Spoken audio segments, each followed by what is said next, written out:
الحمد لله رب العالمين والصلاة والسلام على سيدنا وسندنا وشفيعنا وهادينا ومربينا ووسيلتنا إلى الله مولانا محمد صلى الله عليه وعلى آله وأصحابه وأتباعه وأهل بيته وأنصاره وأزواجه إلى يوم الدين. سبحان الله والحمد لله ولا إله إلا الله والله أكبر ولا حول ولا قوة إلا بالله العلي العظيم. என்னை ஈன்றெடுத்து ஆளாக்கிய என் அன்னை தந்தையருக்காகவும் எனக்கு கற்றுத்தந்த ஆசிரிய பெருந்தகைகளுக்காகவும் என்னை வழிநடத்திய எனது ஆத்மீக தந்தைகளுக்காகவும் வல்ல அல்லாஹுவின் அருளையும் எங்கள் கண்மணி நாயகம் ஸல்லல்லாஹு அலைஹி வஸல்லம் அவர்களின் ஷஃபாஅத்தையும் வேண்டி பிரார்த்தித்தவனாக ஆரம்பிக்கின்றேன். பெரியார்களே, சகோதரர்களே, இந்த புனிதமான ஷாபான் மாதத்திலே அதிகம் பாவமன்னிப்பு தேடும்படியும் அல்லாஹுவை திக்ரு செய்யும்படியும் அல்லாஹுவிடம் எங்களை நெருங்க வைக்கக்கூடிய அமல்களை அதிகம் செய்யும்படியும் நாங்கள் பணிக்கப்பட்டுள்ள இந்த சிறப்பான மாதத்திலே இமாம் பூசீரி ரஹ்மத்துல்லாஹி அலைஹி அவர்களினால் கோர்வை செய்யப்பட்ட முஸ்லீம் உலகமெங்கும் சிறப்புடனும் சங்கையுடனும் மரியாதையுடனும் ஓதப்படுகின்ற அல்லாஹுவிடம் வசீலா தேடுவதற்காக சர்வதேச முஸ்லீம்களினாலும் பாவிக்கப்படுகின்ற புர்தா ஷரீஃபின் தமாம் நிகழ்விலே கலந்து உரையாற்றுவதென்பது எனக்கு கிடைத்த ஒரு பாக்கியமாகும். ஸல்லல்லாஹு அலைஹி வஸல்லம் அவர்களின் புகழை,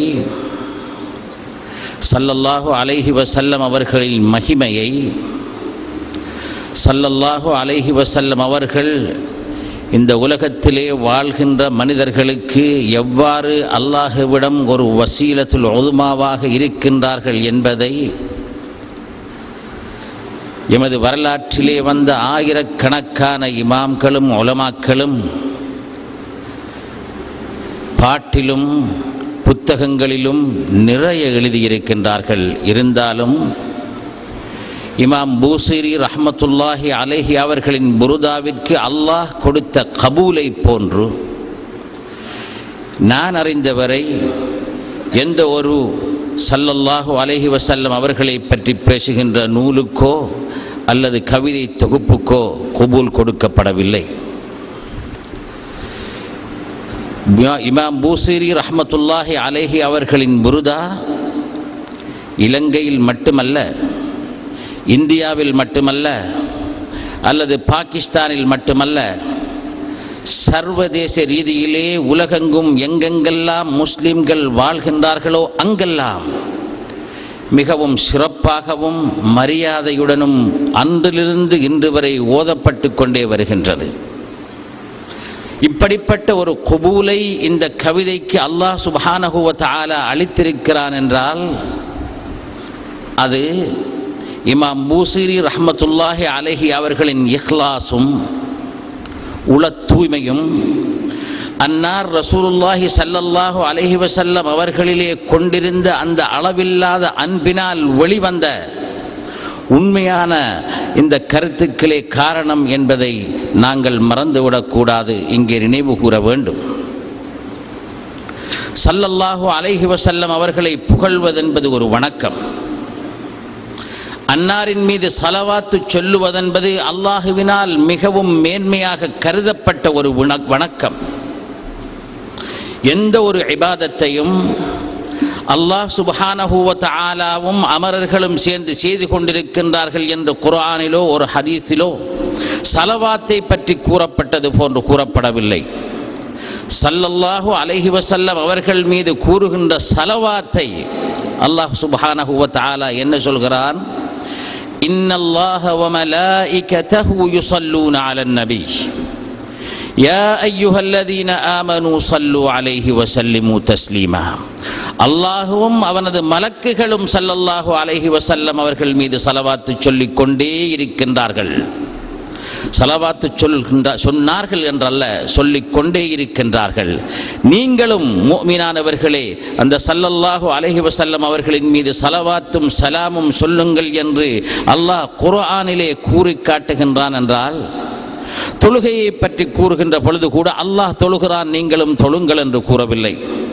அல்லாஹ் நோன்பு பிடிக்கிறான், அவரது மலக்குகள் நோன்பு பிடிக்கின்றார்கள், நீங்களும் முஃமின்களே நோன்பு பிடியுங்கள் என்று கூறவில்லை. ஆனால் ஸலவாத்தை பற்றி கூறுகின்ற பொழுது அல்லாஹ் சொல்கிறான், அல்லாஹுவும் அவனது மலக்குகளும் ஸலவாத்து சொல்கின்றார்கள் அந்த ஸல்லல்லாஹு அலைஹி வஸல்லம் அவர்களின் மீது, நீங்களும் விசுவாசிகளே ஸலவாத்து சொல்லுங்கள் என்று. அதனால்தான் இஸ்லாத்தை உண்மையாக விளங்கிய நூற்றுக்கணக்கான இமாம்கள் ஸல்லல்லாஹு அலைஹி வஸல்லம் அவர்களின் மீது ஸலவாத்து சொல்வதின் பெருமையை பற்றி, அவ்வாறு ஸலவாத்து சொல்வதன் மூலம் ஒரு முஸ்லிம் பெறக்கூடிய பலன்களை பற்றி, அந்த ஸலவாத்தின் மூலம் ஒரு முஸ்லிமின் ஆத்மீக ஈடேற்றம் எவ்வளவு தூரம் அமைகின்றது என்பதை பற்றி நூற்றுக்கணக்கான புத்தகங்களை பல மொழிகளிலும் எழுதியிருக்கின்றார்கள். இன்று நாம் இமாம் பூசீரி ரஹ்மத்துல்லாஹி அலைஹி அவர்களின் புருதாவை பற்றி நினைத்து கொண்டிருக்கிறோம் என்றால், இந்த புருதாவினால் கவரப்பட்ட எத்தனையோ முஸ்லிம் அல்லாதவர்கள் கூட இதன் பெருமையை பற்றி, இதன் உள்ளடக்கத்தின் பெருமையை பற்றி, இதை எழுதியவரின் பெருமையை பற்றி எவ்வளவோ அழகாக முஸ்லிம் அல்லாதவர்கள் கூட எழுதியிருக்கின்றார்கள். ஸல்லல்லாஹு அலைஹி வஸல்லம் அவர்களின் பெருமையை தொகுப்பதிலும், அன்னாரின் மீது ஸலவாத்து சொல்லி அந்த பரக்கத்தினால் தான் ஈடேற்றம் பெற வேண்டும் என்று கருதிய காரணத்தினால் எத்தனையோ இமாம்கள் ஸல்லல்லாஹு அலைஹி வஸல்லம் அவர்களுடைய வரலாற்றை, அவர்களுடைய சீராவினை அவர்கள் பிறக்க முன்னிருந்து அவர்கள் இறுதி நாள் வரை ஸலவாத்தினூடாகவே எழுதி வைத்திருக்கின்றார்கள் சில இமாம்கள். அந்த ஸலவாத்தை நாம் பலவாறான முறையிலே ஸல்லல்லாஹு அலைஹி வஸல்லம் அவர்களின் மீது ஸலவாத்து சொல்கிறோம். மொரோக்கோவை சேர்ந்த ஒரு பெரிய இமாம் 2 வால்யூமிலே ஸல்லல்லாஹு அலைஹி வஸல்லம் அவர்களின் சீராவை, சீராவில் உள்ள ஒவ்வொரு நிகழ்வையும் ஸலவாத்தினூடாக தொகுத்து, அல்லாஹும்ம ஸல்லி அலா சய்யிதினா முஹம்மதின் அல்லதி உலித ஃபீ ஆமில் ஃபீல், அல்லாஹும்ம ஸல்லி அலா சய்யிதினா முஹம்மதின் அல்லதி உம்முஹு ஆமினா வஹகதா, இவ்வாறு ஸல்லல்லாஹு அலைஹி வஸல்லம் அவர்களின் வாழ்க்கையோடு ஒட்டிய சகல விடயங்களையும் சிறிதோ பெரிதோ அத்தனையும் ஸலவாத்தில் இணைத்து ஒரு ஸலவாத்து புத்தகமாக, அதே நேரத்தில் ஸல்லல்லாஹு அலைஹி வஸல்லம் அவர்களின் ஒரு சீராவாக வெளிப்படுத்தி உள்ளார்கள். இவ்வாறு எத்தனையோ உலமாக்கள் இஸ்லாமிய வரலாற்றிலே செய்து வந்ததன் காரணம் ஸல்லல்லாஹு அலைஹி வஸல்லம் அவர்களின் மீது ஸலவாத்து சொல்வதனால் ஏற்படுகின்ற நல்ல விளைவுகளும் ஆத்ம முக்தியும். அதனால் தான் அல்லாஹுவை அடைய வேண்டும் என்று விரும்பிய முஸ்லிம்கள், அல்லாஹுவின் வழியிலே நாங்கள் வெற்றியுடன் செல்ல வேண்டும் என்று விரும்பிய முஸ்லிம்கள் அனைவரும் ஸல்லல்லாஹு அலைஹி வஸல்லம் அவர்களை தங்கள் முன் நிறுத்தினார்கள். ஸல்லல்லாஹு அலைஹி வஸல்லம் அவர்கள் மதீனாவிலே குடிகொண்டிருந்தாலும் அவர்களை தங்கள் முன்னிலையிலே ஆத்மீக கண்களினால் பார்க்கக்கூடிய ஒரு நிலைமையிலே வாழ்ந்து வந்தார்கள். ஸல்லல்லாஹு அலைஹி வஸல்லம் அவர்கள் கூட அவ்வாறு பணித்திருக்கின்றார்கள் சஹாபா தோழர்களை. உங்கள் அனைவருக்கும் நினைவிருக்கும் மிகவும் பிரபல்யமான ஒரு ஹதீஸ். ஸல்லல்லாஹு அலைஹி வஸல்லம் அவர்களிடம் தோழர்கள் வந்து, நாயகமே, நாங்கள் உங்களுடன் இருக்கின்ற பொழுது, உங்களது மஜ்லிஸிலே இருக்கின்ற பொழுது எங்களுக்கு வேறு எந்த ஞாபகமும் வருவதில்லை. அல்லாஹுவை பற்றியும் உங்களை பற்றியும் இஸ்லாத்தை பற்றியும் ஆகிரத்தை பற்றியும் தான் நாங்கள் நினைத்துக் கொள்கிறோம். அத்தகைய சிந்தனைகளே எங்களை ஆட்கொள்கின்றன. ஆனால் உங்களது மஜ்லிஸிலே இருந்து எழுந்து நாங்கள் எங்களின் வீடுகளுக்கு சென்று விட்டால் நாங்கள் சகலதையும் மறந்து விடுகின்றோம். இவ்வுலக பிரச்சனைகளும் நாளாந்த பிரச்சனைகளும் தான் எங்களது சிந்தனைகளையும் உள்ளங்களையும் ஆட்கொள்கின்றன என்று ஸல்லல்லாஹு அலைஹி வஸல்லம் அவர்களிடம் முறைப்பட்ட பொழுது ஸல்லல்லாஹு அலைஹி வஸல்லம் அவர்கள் என்ன சொன்னார்கள் தெரியுமா? நீங்கள் உங்களது வீட்டுகளிலே இருக்கின்ற பொழுது எனது மஜ்லிஸிலே எனது ஹதரத்திலே எவ்வாறு நீங்கள் இருக்கின்றீர்களோ அதே மனப்பாங்குடன் உங்களது வீட்டுகளிலும் இருப்பீர்கள் என்றால் அல்லாஹ்வுடைய மலக்குகள் நேரடியாக வந்து உங்களை உங்களது கட்டில்களிலும் கதிரைகளிலும் நேரடியாக வந்து முசாஃபஹா செய்வார்கள், சலாம் சொல்வார்கள் என்று சொன்னார்கள் ஸல்லல்லாஹு அலைஹி வஸல்லம் அவர்கள். அப்படி என்றால் அதன் கருத்து என்ன?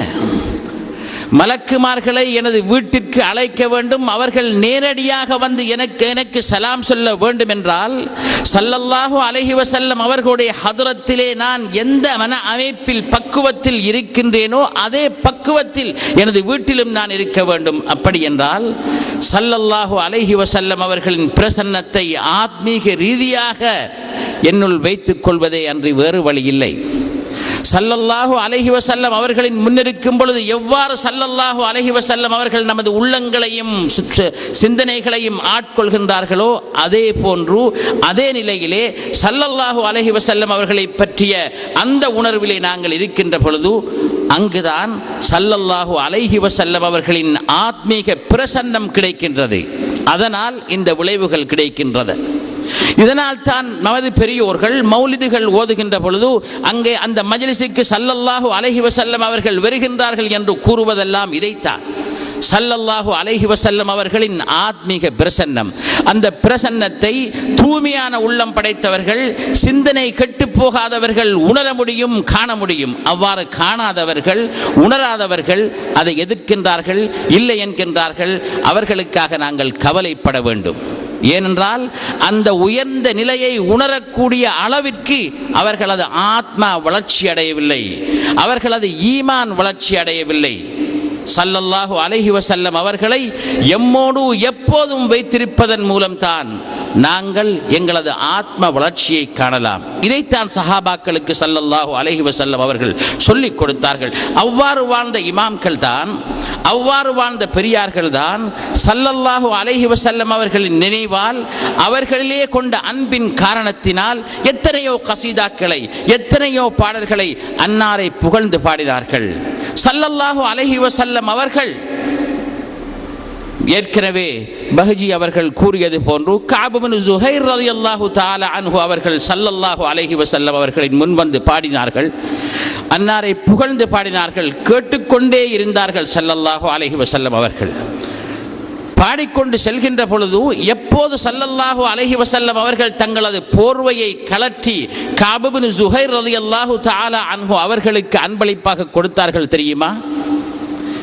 அவர்கள் தங்களது கசீதாவிலே பாடிக்கொண்டு வந்து சொன்னார்கள், இன்னர் ரசூல லநூருன் யுஸ்ததாஉ பிஹி முஹன்னதும் மின் சியூஃபில்லாஹி மஸ்லூலு. ரசூல் அவர்களோ நிச்சயமாக ஒரு ஒளி, நூர். இன்னர் ரசூல லநூருன். கஅப் இப்னு ஸுஹைர் ரலியல்லாஹு தஆலா அன்ஹு அவர்கள் ஸல்லல்லாஹு அலைஹி வஸல்லம் அவர்களின் முன் பாடுகின்றார்கள், இன்னர் ரசூல லநூருன். ரசூல் என்பவர்கள் நிச்சயமாக, இன்ன நிச்சயமாக, ல நூருன், அந்த லாமும் அதை மேலும் உறுதிப்படுத்துவதற்கு பாவிக்கப்படுகின்ற எழுத்து. லனு, நிச்சயமாக, மீண்டும் நிச்சயமாக அவர்கள் ஒரு ஒளி. யுஸ்ததாஉ பிஹி, அந்த ஒளியின் மூலம்தான் நாங்கள் ஒளி பெறுகின்றோம். முஹன்னதும் மின் சியூஃபில்லாஹி மஸ்லூலு. இந்த பைத்தை பாடிய பொழுதுதான் ஸல்லல்லாஹு அலைஹி வஸல்லம் அவர்கள் தங்களது போர்வையை கலத்தி கஅப் இப்னு ஸுஹைர் ரலியல்லாஹு தஆலா அன்ஹு அவர்களுக்கு அணிந்தார்கள். ஆனால் இன்று ஸல்லல்லாஹு அலைஹி வஸல்லம் அவர்களை பார்த்து ஒரு ஒளி என்று நாங்கள் பேசுகின்ற பொழுது அதை பித்அத் என்றும் ஷிர்க் என்றும் குஃப்ர் என்றும் கூறுகின்றார்கள் இன்றைய எமது சில இஸ்லாமிய சகோதரர்கள். கஅப் இப்னு ஸுஹைர் ரலியல்லாஹு தஆலா அன்ஹு அவர்கள் ரசூலுல்லாஹி ஸல்லல்லாஹு அலைஹி வஸல்லம் அவர்களின் முன்னிலையிலே பாவ மன்னிப்பு தேடி வந்து, ஏற்கனவே இஸ்லாத்தை தழுவாமல் ஸல்லல்லாஹு அலைஹி வஸல்லம் அவர்களுக்கு எதிராக பாடியவர்கள் அவர்கள். அன்னாரது சகோதரர் அவரும் காபிராக இருந்த பொழுது அவர்கள் இருவரும் பேசிக்கொண்டதன் பின் சகோதரர் சொன்னார், நான் முஹம்மதிடம் சென்று எவ்வாறு நிலைமை என்று பார்த்து வருகின்றேன் என்று கூறிவிட்டு சென்ற சகோதரர் இஸ்லாத்தை தழுவிவிட்டார். மீண்டும் வரவில்லை. கஅப் இப்னு ஸுஹைர் ரலியல்லாஹு தஆலா அன்ஹு அவர்களுக்கு தனது சகோதரன் இஸ்லாத்தை தழுவிவிட்டான் என்ற செய்தி கேட்டதும் கோபமடைந்து தனது சகோதரனையும் ரசூலுல்லாஹி ஸல்லல்லாஹு அலைஹி வஸல்லம் அவர்களையும் வசைத்து பாடினார். அந்த பாடல் ஸல்லல்லாஹு அலைஹி வஸல்லம் அவர்களுக்கு எத்தி வைக்கப்பட்ட பொழுது ஸல்லல்லாஹு அலைஹி வஸல்லம் அவர்கள் சொன்னார்கள், யார் எந்த இடத்தில் காபை கண்டாலும் அவரை கொன்று விடுங்கள் என்று. ஸல்லல்லாஹு அலைஹி வஸல்லம் அவர்களுக்கு ஏசுவதென்பது இஸ்லாத்திலே மன்னிக்க முடியாத குற்றம். அதற்குரிய தண்டனை கொலை.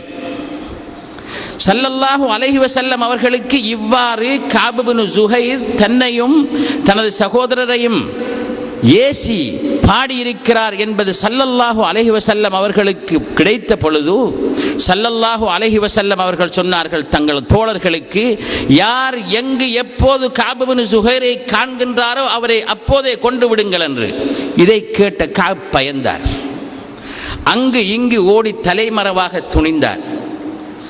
அவருக்கு ஒளித்திருக்க இடம் கூட குடைக்க. அவருடைய கவிதையிலேயே அவர் சொல்கிறார், எத்தனையோ எனது நண்பர்கள் எனது அந்த கட்டத்திலே என்னை கைவிட்டு விட்டார்கள். இறுதியாக அல்லாஹ் அவர்களுக்கு ஹிதாயத்தை கொடுத்து நாமும் சென்று இஸ்லாத்தை தழுவுவோம் என்று முதல் முறையாக ஸல்லல்லாஹு அலைஹி வஸல்லம் அவர்களிடம் வந்தார்கள்.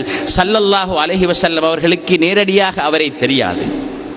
வந்து சொன்னார்கள், நாயகமே, மாற்று வேடத்தில் வந்து, நாயகமே, உங்களுக்கு ஏசி பாடிய அந்த கஅப் உங்களது மஜ்லிஸுக்கு வந்து, உங்களது ஹதராவிற்கு வந்து இஸ்லாத்தை தழுவ விரும்புகின்றான். அவ்வாறு வந்தால் அவனை ஏற்றுக்கொள்வீர்களா என்று அவர் கேட்ட பொழுது ஸல்லல்லாஹு அலைஹி வஸல்லம் அவர்கள் சொன்னார்கள், அதற்காகத்தான் நான் அனுப்பப்பட்டுள்ளேன். அவ்வாறு அவர் தௌபா செய்து வருவார் என்றால் அவரை நான் நிச்சயம் ஏற்றுக்கொள்வேன் என்று கூற, அப்போதுதான் கஅப் இப்னு ஸுஹைர் அவர்கள் சொன்னார்கள், நான் தான் அந்த கஅப், உங்களது இரு கரங்களையும் நீட்டுவீர்களாக என்று ஷஹாதா சொல்லி முஸ்லிமானார்கள். அவ்வாறு ஷஹாதா சொன்னதன் பின் உடனடியாக இந்த கசீதாவை பாடினார்கள். பானத் சுஆத் என்று ஆரம்பிக்கின்ற அந்த கவிதை, பழைய வித்ரியா புத்தகம் உங்களிடம் இருந்தால் அதிலே இந்த கவிதைகள் இருக்கும். 54 அடிகளை கொண்ட ஒரு கவிதையை ஒரே மஜ்லிஸிலே ஷஹாதா கலிமாவை சொன்னதன் பின் கஅப் இப்னு ஸுஹைர் அவர்கள் பாடினார்கள்.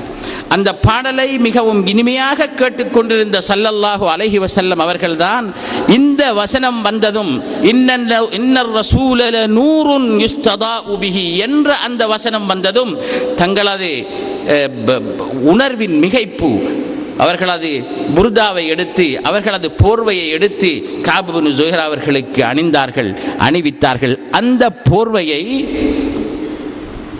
வாங்குவதற்காக இஸ்லாமிய வரலாற்றிலே நாங்கள் படிக்கின்ற பொழுது எத்தனையோ சஹாபாக்கள், இறுதியாக அதை முஆவியா ரலியல்லாஹு தஆலா அன்ஹு அவர்கள் எத்தனையோ திர்ஹம்களை கொடுத்து வாங்கி எடுத்தார்கள் கஅப் இப்னு ஸுஹைரின் அனந்தரக்காரர்களிடமிருந்து. அதன் பின் அது பல குலஃபாக்கள் மத்தியிலே அந்த புர்தா பரிமாறப்பட்டு வந்து இறுதியாக அது பல துண்டுகளாக வெட்டப்பட்டு பலரால் பிரித்தெடுக்கப்பட்டதாக வரலாறு கூறுகின்றது. இது முதல் 2வது 3வது நூற்றாண்டிலே வாழ்ந்த நல்ல நூற்றாண்டுகள் என்று ஸல்லல்லாஹு அலைஹி வஸல்லம் அவர்களினால் பிரகடனம் செய்யப்பட்ட அந்த காலத்திலே வாழ்ந்த பெரியவர்களின் உணர்வு எவ்வாறு இருந்திருக்கின்றது என்பதை பாருங்கள். ஸல்லல்லாஹு அலைஹி வஸல்லம் அவர்களினால் கஅபுக்கு கொடுக்கப்பட்ட அந்த போர்வை அதனை தான் வைத்துக் கொள்ள வேண்டும் என்பதற்காக அன்று வாழ்ந்த சஹாபாக்கள், தாபிஈன்கள், தபஅத் தாபிஈன்கள் துடித்து திரிந்திருக்கின்றார்கள் என்றால் அவர்கள் எவ்வாறு ஸல்லல்லாஹு அலைஹி வஸல்லம் அவர்களின் பெருமையை அல்லது ஸல்லல்லாஹு அலைஹி வஸல்லம் அவர்களோடு தொடர்புபட்ட எந்த ஒரு பொருளினை கொண்டும் பரக்கத்து பெறுவதை பற்றி அவர்கள் எவ்வாறு நினைத்து வாழ்ந்திருக்கின்றார்கள் என்பதை பற்றி நாம் சிந்தித்து பார்க்க வேண்டும்.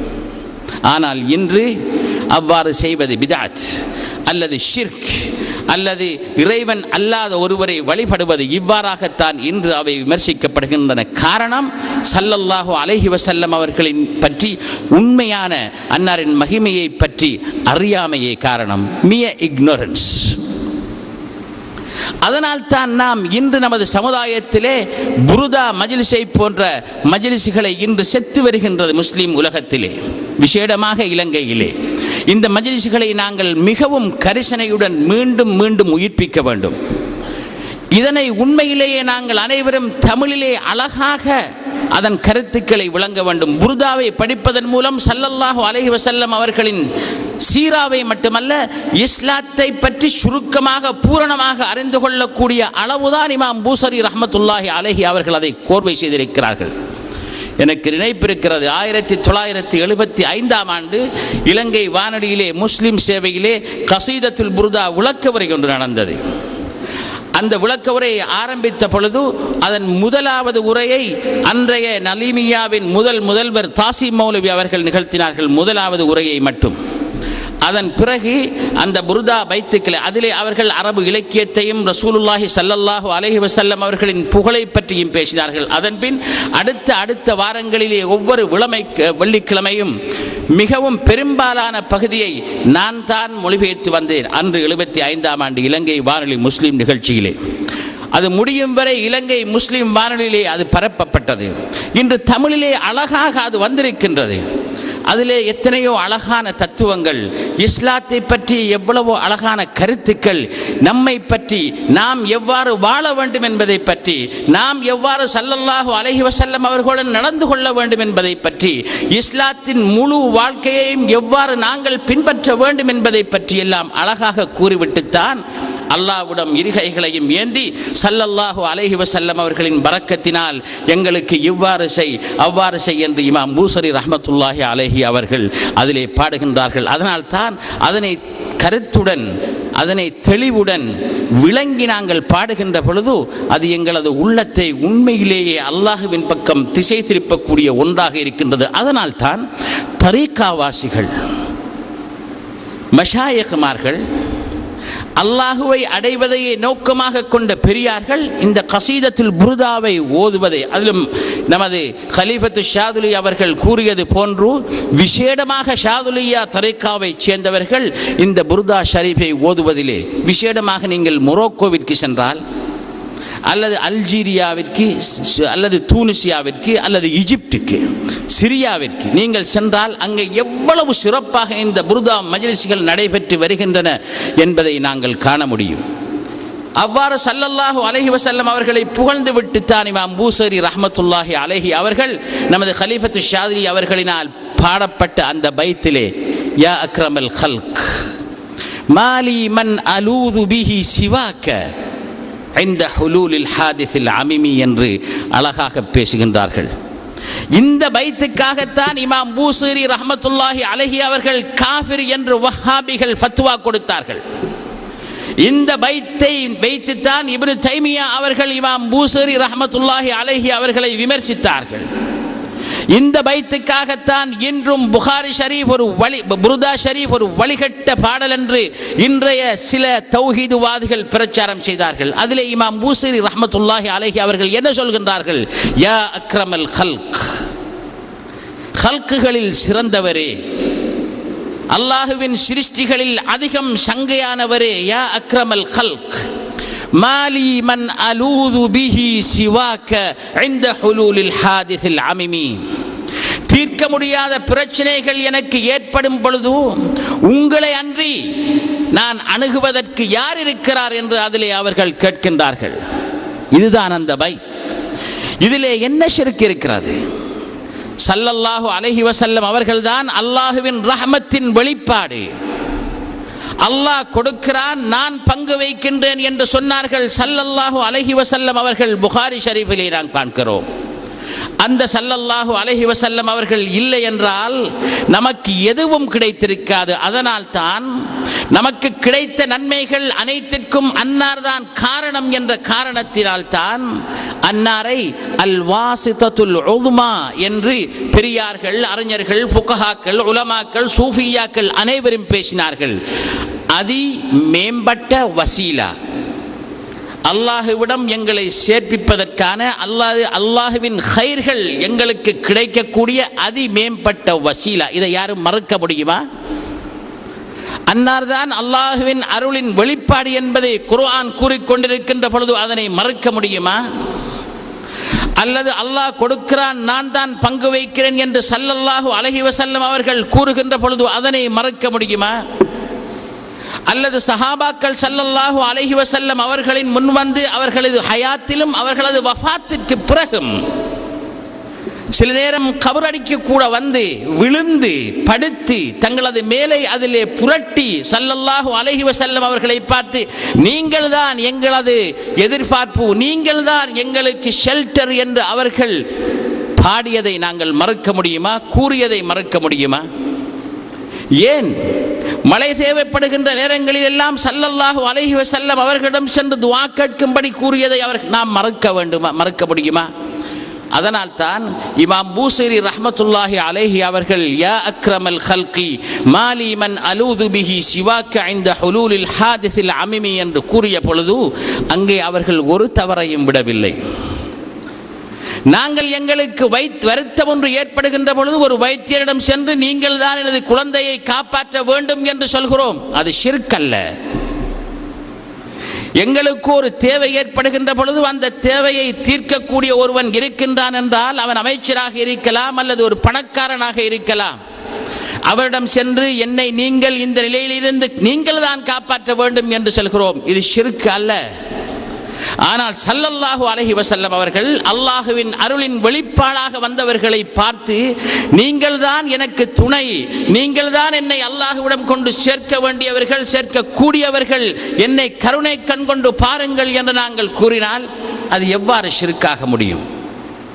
இன்னும் ஒரு பைத், அதுவும் அன்னாரை காஃபிர் என்றும் இந்த புர்தாவை ஒரு ஷிர்க்குடைய கசீதா என்றும் அவர்கள் சொல்வதற்கு காரணம் என்ன சொல்கின்றார்கள்? இமாம் பூசரி ரஹ்மத்துல்லாஹி அலைஹி அவர்கள் فإن من جودك الدنيا وضرتها ومن علومك علم اللوح والقلم. ஸல்லல்லாஹு அலைஹி வஸல்லம் அவர்களே, உங்களது அறிவிலிருந்து தான் லௌஹு கலமுடைய அறிவுகள், உங்களுடைய அருட்கொடையில் உள்ளதுதான் இந்த உலகமும் மற்ற படைப்புகள். இதில் என்ன பிழை இருக்கிறது? நாம் அனைவரும் படித்திருக்கிறோம் குர்ஆனிலே ஸல்லல்லாஹு அலைஹி வஸல்லம் அவர்கள் இந்த சட உலகிலே பிறப்பதற்கு முன் ஆலமுல் அர்வாஹிலே சகல நபிமார்களிடத்திலும் அல்லாஹ் சுப்ஹானஹு வ தஆலா அவர்களை அனைத்து ஒரு ஒப்பந்தம் செய்தான். அந்த ஒப்பந்தத்தை குர்ஆன் சொல்லி காட்டுகின்றது. அதில் என்ன சொன்னான்? அவன் சகல நபிமார்களிடமும் ஒரு பையாத்தை எடுத்தான், ஒரு உடன்படிக்கை. நீங்கள் செல்லுங்கள், துனியாவிலே நீங்கள் உங்களது உம்மத்துகளுக்கு செல்லுங்கள். அதன் பின் ஸல்லல்லாஹு அலைஹி வஸல்லம் அவர்கள், இந்த முஹம்மத் ஸல்லல்லாஹு அலைஹி வஸல்லம் அவர்கள் வருவார்கள். அவர்கள் வந்தால் நீங்கள் அனைவரும், யாரை பார்த்து அல்லாஹ் கூறுகிறான்? சகல நபிமார்களையும் பார்த்து, நீங்கள் அனைவரும் அன்னாரை நம்பி, அன்னாரை கொண்டு ஈமான் கொண்டு, அன்னாருக்கு உதவி ஒத்தாசையாக இருந்து நீங்கள் செயல்பட வேண்டும் என்று நபிமார்களிடம் அல்லாஹ் சுப்ஹானஹு வ தஆலா ஒரு உடன்படிக்கையை செய்தான். சகலதையும் அறிந்தவன் அல்லாஹ், காலத்திற்கும் நேரத்திற்கும் அப்பாற்பட்டவன் அல்லாஹ். அந்த அல்லாஹுவிற்கு தெரியும் ஸல்லல்லாஹு அலைஹி வஸல்லம் அவர்கள் அரேபியாவிலே மக்காவிலே பிறக்கின்ற பொழுது ஆதமோ நூஹோ மூசாவோ ஈசாவோ தாவூதோ இப்ராஹிமோ அலைஹிமுஸ்ஸலாமு ஜமீஅன் அவர்கள் ஒருவரும் அங்கே இருக்கப் போவதில்லை. அவ்வாறு இருந்தும் ஏன் அல்லாஹ் சுப்ஹானஹு வ தஆலா அந்த நபிமார்களும் குர்ஆனிலே வயித் அகதல்லாஹு மீசாக்கன் நபியி என்று ஆரம்பிக்கின்ற அந்த வசனத்திலே அல்லாஹ் கூறுகிறான். அவ்வாறு தெரிந்திருந்தும் அல்லாஹ் ஏன் அந்த நபிமார்களை அழைத்து அவர்களிடம் இப்படிப்பட்ட ஒரு உடன்படிக்கையை செய்ய வேண்டும்? ஸல்லல்லாஹு அலைஹி வஸல்லம் அவர்களின் மகத்துவம் எங்களுக்கு விளங்குகின்றதா? ஆதம் அலைஹிஸ்ஸலாம் அவர்கள் உலகத்திலே இறக்கப்பட்ட பொழுது அவர்கள் தௌபா செய்தார்கள். நாங்கள் குர்ஆனிலே படிக்கிறோம். சரித்திரங்கள் கூறுவது போன்று ஷைத்தான் ஏதோ ஒரு வழியிலே ஹவ்வா அலைஹிஸ்ஸலாம் அவர்களின் ஊடாக அந்த கனியை, ஹராமாக்கப்பட்ட கனியை சுவைக்க வைத்தான். இருவரும் சுவைத்தார்கள். அல்லாஹ் சுப்ஹானஹு வ தஆலா இருவரையும் இறக்கினான். அதிலும் ஒரு பாடம் இருக்கின்றது. இன்றைய கணவன் மனைவிகள் போல் அன்று ஆதம் அலைஹிஸ்ஸலாம் அவர்கள் தனது மனைவியை பார்த்து உன்னால தான் இவ்வாறு நடந்தது என்று கூறவில்லை. அவர்கள் சொன்னார்கள், ரப்பனா இன்னா, ஆண்டவனே நாங்கள் எங்களுக்கு அநியாயம் செய்து கொண்டோம் என்றுதான் கூறினார்கள். அதையும் நாங்கள் கொஞ்சம் சிந்திக்க வேண்டும். நாங்கள் என்றால் உன்னால தாண்டி இந்த தலையிடி எல்லாம் என்று நாங்கள் கூறுவோம். அவ்வாறு அவர்கள் கூறவில்லை. இது ஒரு முன்மாதிரி, நாங்கள் படிக்க வேண்டும். முஃபஸ்ஸிரீன்கள் சொல்கின்றார்கள், ஸல்லல்லாஹு ஆதம் அலைஹிஸ்ஸலாம் அவர்களுக்கு தௌபா செய்வதற்காக அல்லாஹ் சில கலிமாக்களை சொல்லிக் கொடுத்தான், தௌபாவை சொல்லிக் கொடுத்தான். அது ஸல்லல்லாஹு அலைஹி வஸல்லம் அவர்களின் மூலம் வசீலா தேடுவதுதான் என்று சில முஃபஸ்ஸிரீன்கள் கூறியிருக்கின்றார்கள். ஹதீஸிலே வருகின்றது, ஸல்லல்லாஹு அலைஹி வஸல்லம் அவர்களின் பெயர் சுவர்க்கத்தின் வாயிலில் பொறிக்கப்பட்டிருப்பதை கண்டு ஆதம் அலைஹிஸ்ஸலாம் அவர்கள் அல்லாஹ்விடம், நாயனே இது யாருடைய பெயர்? நான் தானே முதல் படைப்பு, இது யார் என்று கேட்ட பொழுது அல்லாஹ் சொன்னான், இது உங்களது சந்ததியிலே பிறக்கக்கூடிய அக்ரமுல் ஹல்க் முஹம்மது ஸல்லல்லாஹு அலைஹி வஸல்லம் என்று. அப்போதுதான் இது சுப்ஹான மௌலிதிலே கூறுவதால் இந்தியர்களின் ஏற்றுமதி என்று இங்கே உள்ள தௌஹீத்வாதிகள் கூறுகின்றார்கள். அவ்வாறல்ல, இது ஹதீஸ். இமாம் ஹாக்கிம் ரஹ்மத்துல்லாஹி அலைஹி அவர்கள் ரிவாயத்து செய்து இதை சஹீஹ் என்று அவர்கள் கூறியிருக்கின்றார்கள். ஆனால் சிலர் தஈஃப் என்று கூறியிருக்கின்றார்கள். ஆனால் இதே ஹதீஸ் இஞ்சில் பர்னாபா, கோஸ்பல் ஆஃப் பர்னாபாவிலும் கூட வருகின்றது இந்த கதை. அப்படி என்றால் அதை யாரும் கட்டுவதற்கு, அங்கே முஸ்லிம்களில் யாரும் அதை கட்டி விடுவதற்கு சந்தர்ப்பம் இல்லை. அப்போது ஆதம் அலைஹிஸ்ஸலாம் அவர்கள் என்ன சொல்கின்றார்கள், அப்படி என்றால் இந்த சங்கைக்குரிய எனது சந்ததியில் வரக்கூடிய இந்த மகனின் பரக்கத்தினால் என்னை மன்னித்து விடு நாயனே என்று கூறியிருக்கின்றார்கள். இது ஹதீஸ். இந்த ஹதீஸை உள்ளம் கருத்தவர்கள், கல்பு கரையானவர்கள் எதிர்க்கின்றார்கள். ஏன்? அதில் ஸல்லல்லாஹு அலைஹி வஸல்லம் அவர்களின் பெருமை இருக்கின்றது. ஆனால் முஸ்லிம்கள் அதை உண்மையான ஹதீஸாக ஏற்றுக்கொள்கின்றார்கள். இமாம் ஹாக்கிம் ரஹ்மத்துல்லாஹி அலைஹி அவர்கள் அது சஹீஹானது என்று திட்டவட்டமாக சொல்லி இருக்கின்றார்கள். குர்ஆனிலே நாங்கள் வாசிக்கின்றோம், சூரத்துல் பக்ராவிலே யூதர்கள் ரசூலுல்லாஹி ஸல்லல்லாஹு அலைஹி வஸல்லம் அவர்கள் அனுப்பப்படுவதற்கு முன்னால் மற்றவர்களுடன் போர் புரியும் பொழுது, சண்டை புரியும் பொழுது அவர்கள் துஆ கேட்பார்களாம், நாயனே கடைசி காலத்திலே நீ அனுப்ப இருக்கின்றாயே அந்த நபி, அவரின் பரக்கத்தினால் எங்களுக்கு வெற்றியை கொடு. வகானூ மின் கப்லு யஸ்தஃப்திஹூன அலல்லதீன கஃபரு. இதுதான் அந்த ஆயத். அப்படிப்பட்ட ஸல்லல்லாஹு அலைஹி வஸல்லம் அவர்களின் பெருமையை நாங்கள் கூறுகின்ற பொழுது சிலருக்கு பொறுக்க முடிவதில்லை. ஏன்? இவ்வாறு இந்த பெருமையை பாடுவதன் மூலம் மக்களின் உள்ளங்களிலே ஸல்லல்லாஹு அலைஹி வஸல்லம் அவர்களின் மஹப்பத்தை வளர்க்கிறோம். அதன் மூலம் இஸ்லாத்திலே காலூன்றி நிற்க அவர்களை தயார் செய்கிறோம். உண்மையான முஸ்லிம்களாக வாழ்வதற்கு அவர்களை பழக்கி எடுக்கிறோம். அப்படிப்பட்ட ஒரு விடயத்தை ஏன் மறுக்க வேண்டும்? உண்மையிலேயே இஸ்லாத்திற்கு எதிரான சக்திகளுக்காக வேலை செய்கின்றவர்கள் மட்டும்தான் மௌலிதையோ புர்தா ஷரீஃபையோ ஸல்லல்லாஹு அலைஹி வஸல்லம் அவர்களின் மீது ஸலவாத்து சொல்கின்ற மஜ்லிஸ்களையோ மறுக்க முடியும் அல்லது எதிர்க்க முடியும். ஆனால் இஸ்லாமிய வரலாற்றிலே இமாம்கள், பெரியார்கள், இஸ்லாத்தை உண்மையாக அறிந்தவர்கள் ஸல்லல்லாஹு அலைஹி வஸல்லம் அவர்களின் மீது மௌலிது கோர்வை செய்வது ஒரு அறிஞனுடைய மிகவும் பெருமைக்குரிய ஒரு செயலாக அவர்கள் கண்டு வந்திருக்கின்றார்கள். அதனால் தான் பெரும் இமாம்கள் ஹதீஸ் கலையிலே தேர்ச்சி பெற்று புகாரி ஷரீஃபிற்கு மிகவும் அழகிய, இன்றும் கூட மிகவும் மேலான விளக்கவுரை என்று கருதப்படக்கூடிய ஃபத்ஹுல் பாரியை எழுதிய இமாம் இப்னு ஹஜர் அல் அஸ்கலானி ரஹ்மத்துல்லாஹி அலைஹி அவர்கள் கூட ஸல்லல்லாஹு அலைஹி வஸல்லம் அவர்களின் மீது ஒரு மௌலிதை கோர்வை செய்திருக்கிறார்கள். இமாம் இப்னு அல் ஜௌசி ரஹ்மத்துல்லாஹி அலைஹி அவர்கள் ஸல்லல்லாஹு அலைஹி வஸல்லம் அவர்களின் மீது ஒரு மௌலிதை கோர்வை செய்திருக்கின்றார்கள். இமாம் அப்துர் ரவுஃபுல் முனாவி ரஹ்மத்துல்லாஹி அலைஹி அவர்கள் ஸல்லல்லாஹு அலைஹி வஸல்லம் அவர்களின் மீது ஒரு மௌலிதை கோர்வை செய்திருக்கின்றார்கள். இவ்வாறு நூற்றுக்கணக்கான மௌலிதுகள் நூற்றுக்கணக்கான இமாம்களால் கோர்வை செய்யப்பட்டிருக்கின்றன. ஏன்? அதன் பெருமை, அதன் முக்கியத்துவம், ஒரு மனிதனின் ஆத்மீக வளர்ச்சியில் இதற்குரிய பங்கு அவர்களுக்கு புரிந்திருந்தது. ரசூலுல்லாஹி ஸல்லல்லாஹு அலைஹி வஸல்லம் அவர்களின் மீது ஸலவாத்து சொல்வதன் பெருமை அவர்களுக்கு தெரிந்திருந்தது. அதனால் தான் ஒரு மனிதன் இயற்கையாகவே ஒன்றை தொடர்ந்து செய்கின்ற பொழுது சில நேரம் சலைப்படுகிறான், அழுக்கிறான்.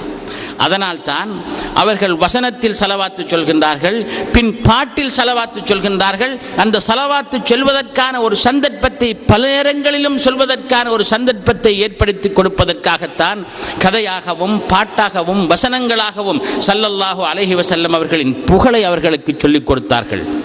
புர்தாவை ஓதுகின்ற பொழுது பஹஜி அவர்கள் சொன்னதன் போன்று ஒவ்வொரு அடியையும் ஓதிவிட்டு மௌலாய ஸல்லி வஸல்லிம் தாயிமன் அபதா அலா ஹபீபிக கைரில் ஹல்கி குல்லிஹிமி என்ற வசனத்தை நாங்கள் கூறுகிறோம். அதுதான் ஸல்லல்லாஹு அலைஹி வஸல்லம் அவர்களின் மீது சொல்கின்ற ஸலவாத். சில நேரம் நாங்கள் அந்த வசன அமைப்பு மாறி வருகின்ற பொழுது அது ஸலவாத் என்று நினைப்பதில்லை. நாங்கள் ஸல்லல்லாஹு அலா முஹம்மத் ஸல்லல்லாஹு அலைஹி வஸல்லம் அல்லது யா ரப்பி ஸல்லி அலா முஹம்மத் என்று நாங்கள் வளமையாக ஓதி வருகின்றதால் வேறு சீகாக்களிலே வேறு முறைகளிலே இந்த ஸலவாத் சொல்லப்பட்டால் எழுதப்பட்டால் அது ஸலவாத் என்ற உணர்வு எம்மிடம் இல்லை. மௌலாய ஸல்லி வஸல்லிம் தாயிமன் அபதா அலா ஹபீபிக கைரில் ஹல்கி குல்லிஹிமி என்று நீங்கள் சொல்வதும் சரிதான். அல்லாஹும்ம ஸல்லி அலா சய்யிதினா முஹம்மதின் வ அலா ஆலிஹி வ ஸஹ்பிஹி வஸல்லிம் என்று நீங்கள் சொல்வதும் சரிதான்.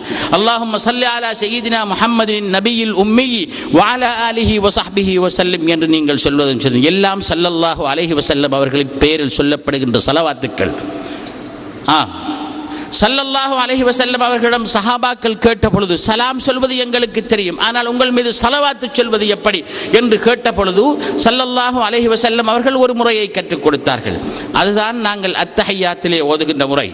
اللهم صل على محمد وعلى آل محمد كما صليت على إبراهيم وعلى آل إبراهيم وبارك على محمد وعلى آل محمد كما باركت على إبراهيم وعلى آل إبراهيم في العالمين إنك حميد مجيد. இதை சொல்லிக் கொடுத்தார்கள் ஸல்லல்லாஹு அலைஹி வஸல்லம். இன்னக ஹமீதுன் மஜீத் என்பது அதில் இல்லை என்று சொல்லிக் கொடுத்தார்கள். அதனால் இதை அன்றி வேறு முறைகளில் ஸலவாத்து சொல்லுவது கூடாது என்பதல்ல. சிலர் இன்று ஸல்லல்லாஹு அலைஹி வஸல்லம் அவர்களின் மீது ஸலவாத்து சொல்வதென்றால் ஸல்லல்லாஹு அலைஹி வஸல்லம் அவர்கள் இந்த முறையை சொல்லிக் கொடுத்தார்கள், இதனை மட்டும்தான் பாவிக்க வேண்டும் என்று கூறுகின்றார்கள். அது தவறு. அவ்வாறு இல்லை என்ற காரணத்தினால் தான் இமாம்கள், அறிஞர்கள், உலமாக்கள், சாலிஹீன்கள், அவுலியாக்கள், பெரியார்கள் அனைவரும் எத்தனையோ விதமான ஸலவாத்துக்களை, ஸலவாத்து சொல்லும் முறைகளை கண்டுபிடித்தார்கள், ஏற்படுத்தினார்கள். அந்த முறைகளில் வித்தியாசம் என்ன? ஸலவாத்துடன் ஸல்லல்லாஹு அலைஹி வஸல்லம் அவர்களின் பெருமைகளில் சிலவற்றினை அவர்கள் இணைத்து இப்படிப்பட்ட ஸல்லல்லாஹு அலைஹி வஸல்லம் அவர்களின் மீது நீ ஸலவாத்தும் ஸலாமும் சொல்வாயாக என்ற முறையில் அவர்கள் ஸலவாத்துக்களை இன்ட்ரோடியூஸ் பண்ணினார்கள். நமது இலங்கையிலே ஸலாத்து நாரியா என்ற ஒரு ஸலாத், அதன் உண்மையான பெயர் அஸ்ஸலாத்து தாசியா. அச்சுப்பிழையினால் அது நாரியா என்று எழுதப்பட்டது. ஜாயில் இருந்த நுக்தாவும் தாவில் இருந்த ஒரு நுக்தாவும் அழிந்து விட்டதால் அச்சுப்பிழையாக அது அஸ்ஸலாத்து நாரியா என்று மக்களால் இன்று அறியப்படுகின்றது. அதன் உண்மையான பெயர் அஸ்ஸலாத்து தாசியா. ஏனென்றால் அதை உண்டாக்கியவரின் பெயர் தாசி. அந்த ஸலாத்து தாசியா اللهم صل صلاة كاملة وسلم سلاما تاما على سيدنا محمد الذي تنحل به العقد وتنفرج به الكرب وتقضى به الحوائج وتنال به الرغائب وحسن الخواتم ويستسقى الغمام بوجهه الكريم وعلى آله وصحبه في كل لمحة ونفس بعدد كل معلوم لك. இது ஒரு முறை. இதன் கருத்து தெரியுமா?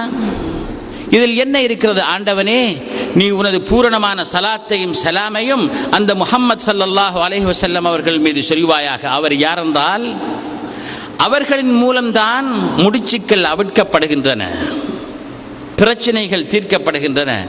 அவர்களின் மூலம்தான் கஷ்டங்கள் விடுவிக்கப்படுகின்றன, அவர்களின் மூலம்தான் தேவைகள் நிறைவேற்றப்படுகின்றன. ஏனென்றால் அவர்கள்தான் வசீலா, அவர்கள்தான் மக்களுக்கும் அல்லாஹ்விற்கும் இடையில் வசீலா. இதை இமாம் மாலிக் ரலியல்லாஹு தஆலா ரஹ்மத்துல்லாஹி அலைஹி அவர்கள் அபூ ஜாஃபர் அல் மன்சூர் அவர்களுக்கு சொல்லி காட்டினார்கள். கலீஃபா அபூ ஜாஃபர் அல் மன்சூர் மதீனாவிற்கு சென்ற பொழுது அங்கே ஸல்லல்லாஹு அலைஹி வஸல்லம் அவர்களின் ஜியாரத்தை செய்ய முனைந்த பொழுது இமாம் மாலிக் ரஹ்மத்துல்லாஹி அலைஹி அவர்களிடம் கேட்டார்கள், நான் இப்போது ஜியாரத்து செய்ய போகிறேன், அதன் பின் துஆ ஓதப் போகிறேன், கபரை முன்னோக்கி நின்று துஆ ஓதவா அல்லது கிபிலாவை முன்னோக்கி நான் துஆ ஓதவா என்று இமாம் மாலிக் ரஹ்மத்துல்லாஹி அலைஹி அவர்களிடம் கேட்டார்கள். அப்பொழுது இமாம் மாலிக் ரஹ்மத்துல்லாஹி அலைஹி அவர்கள் என்ன சொன்னார்கள் தெரியுமா? ஏன் உங்களுக்கும் உங்களது தந்தை ஆதம் அலைஹிஸ்ஸலாம் அவர்களுக்கும் வசீலாவாக இருந்த இந்த ஸல்லல்லாஹு அலைஹி வஸல்லம் அவர்களுக்கு உங்களது முதுகை கொடுக்க போகின்றீர்கள், கபரை முன்னோக்கி நின்று துஆ கேளுங்கள் என்று இமாம் மாலிக் ரஹ்மத்துல்லாஹி அலைஹி அவர்கள் கலீஃபா அபூ ஜாஃபர் அல் மன்சூர் அவர்களுக்கு சொன்னார்கள் என்றால், எவ்வாறு இமாம் மாலிக் ஸல்லல்லாஹு அலைஹி வஸல்லம் அவர்கள் எவ்வாறு எங்களுக்கு வசீலாவாக இருக்கின்றார்கள் என்பதை புரிந்திருக்கின்றார்கள் என்பதை நாங்கள் உணர முடியும். அதைத்தான் இந்த ஸலவாத்திலே சொல்கிறார்கள். உங்கள் மூலம்தான், அன்னாரின் மூலம்தான் எங்களுக்கு நலவுகள் கிடைக்கின்றன. இதை மறக்க முடியுமா? நாங்கள் இன்று முஸ்லிம்கள் என்றால் நாங்கள் செய்கின்ற ஒவ்வொரு விடயமும் யாரால் எங்களுக்கு கிடைத்தது? மற்ற எமக்கு முந்திய சமுதாயங்களுக்கு அல்லாஹ் சுப்ஹானஹு வ தஆலா வழி தவறி செல்கின்ற பொழுது நேரடியாகவே இந்த வாழ்க்கையிலேயே அவர்களுக்கு பாரிய பனிஷ்மெண்ட்களை கொடுத்தான். ஆத், சமூத், லூத், நூஹ் அவர்களுடைய கௌமுகளின் வரலாறுகள் உங்களுக்கு தெரியும். இன்று நீங்கள் ஜோர்டானுக்கு சென்றால் டெட் சீயை கண்டிருப்பீர்கள். அது என்ன? அல்லாஹ் கொடுத்த பனிஷ்மெண்ட் லூத் அலைஹிஸ்ஸலாம் அவர்களுடைய கௌம்களுக்கு. ஃபிரௌன் இன்று சுயஸ் கால்வாய் தோண்டப்பட்டிருக்கின்ற அதே இடத்திலே தான் அன்று ஃபிரௌன் தாக்கப்பட்டான். ஆனால் ஸல்லல்லாஹு அலைஹி வஸல்லம் அவர்களின் உம்மத்துக்கு இப்படிப்பட்ட பனிஷ்மெண்ட்களை அல்லாஹ் கொடுப்பதில்லை என்று வாக்களித்திருக்கின்றான். அதனால் அவர் மூலம், அன்னார் மூலம் எங்களுக்கு எத்தனையோ துன்பங்கள் தவிர்க்கப்படுகின்ற என்ன தவறு இருக்கின்றது? இந்த பெருமையை சொல்லி இப்படிப்பட்ட அந்த நபியின் மீது உனது பூரணமான சலாத்தையும் பூரணமான சலாமையும் சொல்வாயாக என்று அவர்கள் ஒரு சீகாவை முன்வைக்கின்றார்கள். ஷாதுலியா தரீகாவிலே மிகவும் ஃபேமஸான, ஆனால் இலங்கையிலே நான் அதை காணவில்லை. எகிப்திலே, மொரோக்கோவிலே, வட ஆப்பிரிக்க நாடுகளிலும் எகிப்திலும் சில கிழக்காப்பிரிக்க நாடுகளிலும் இந்த சீகா மிகவும் பிரபல்யமானது. ஷாதுலியா தரீகாவாதிகளிடத்திலே அல்லாஹும்ம ஸல்லி ஸலாத்த ஜலாலின் வஸல்லிம் ஸலாம ஜமாலின் அலா ஹத்ரத்தி ஹபீபிக சய்யிதினா முஹம்மத் வக்ஷஹு அல்லாஹும்ம பினூரிக் كما غشيته سحابة التجليات فنظر إلى وجهك الكريم وبحقيقة الحقائق كلم مولاه العظيم الذي أعاذه من كل سوء اللهم أعذنا من كل سوء كما وعدت أمن يجيب المضطر إذا دعاه ويكشف السوء.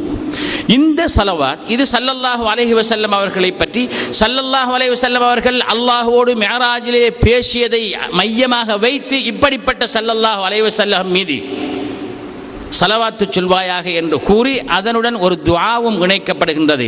அவர்களை நீ எவ்வாறு பாதுகாத்தாய், அந்த நாயனை எங்களையும் பாதுகாப்பாயாக என்று அந்த ஸலவாத் முடிவடைகின்றது.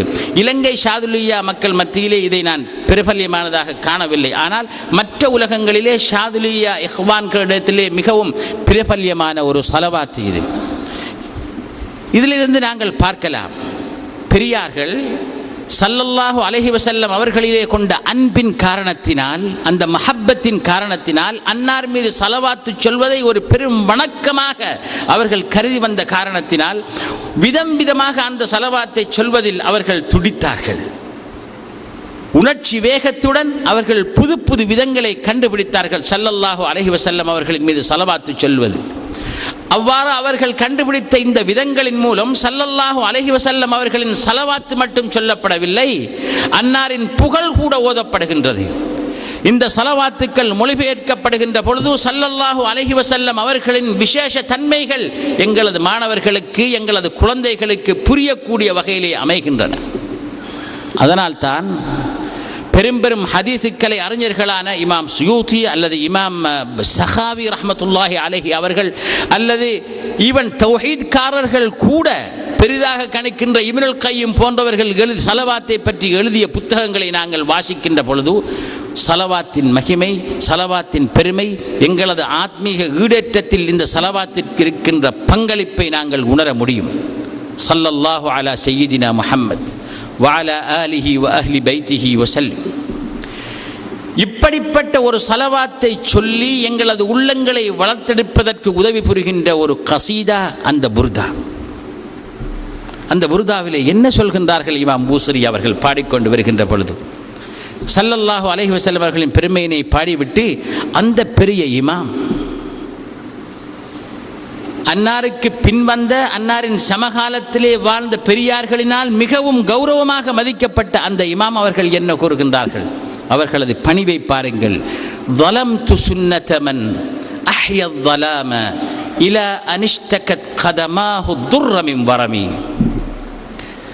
அந்த நபி அவர்கள் இரா நேரங்களிலே தங்களது கால் புண்ணாகும் வரைக்கும் நின்று அல்லாஹுவை வணங்கி வந்த அந்த நபிமணியின் சுன்னத்துகளுக்கு நான் அநியாயம் செய்து விட்டேன், அதை நான் முற்றிலும் 100க்கு 100 பின்பற்றவில்லையே என்று தன்னை குறை கூறி பாடுகின்றார்கள் அந்த பெரிய இமாம் அவர்கள். இது புர்தா, இதுதான் புர்தா. என்ன சொல்கின்றார்கள் அந்த புர்தாவிலே? தாமத்தஅத்ஹு நஸாரா ஃபீ நபியிஹிம் வஹ்கும் பிமா ஷி'த மத்ஹன் ஃபீஹி வஹ்தகிமி. நஸாராக்கள் தங்களது நபியை பற்றி பேசுகின்ற பொழுது என்ன சொன்னார்களோ அதை மட்டும் நீ தவிர்த்துக்கொள். நஸாராக்கள் என்ன சொன்னார்கள்? ஈசா கடவுள் என்றார்கள், ஈசா கடவுளின் மகன் என்றார்கள். இவ்வாறு சொல்வதை தவிர்த்துக்கொள். அதன் பின் நீ எதை வேண்டுமென்றாலும் ஸல்லல்லாஹு அலைஹி வஸல்லம் அவர்களை புகழ்ந்து சொல்வதற்காக சொல்லு. ஏனென்றால் அவர்கள் சொல்கின்றார்கள், فَإِنَّ فَضْلَ رَسُولِ اللَّهِ لَيْسَ لَهُ حَدٌّ فَيُعْرِبَ عَنْهُ نَاطِقٌ بِفَمِهِ.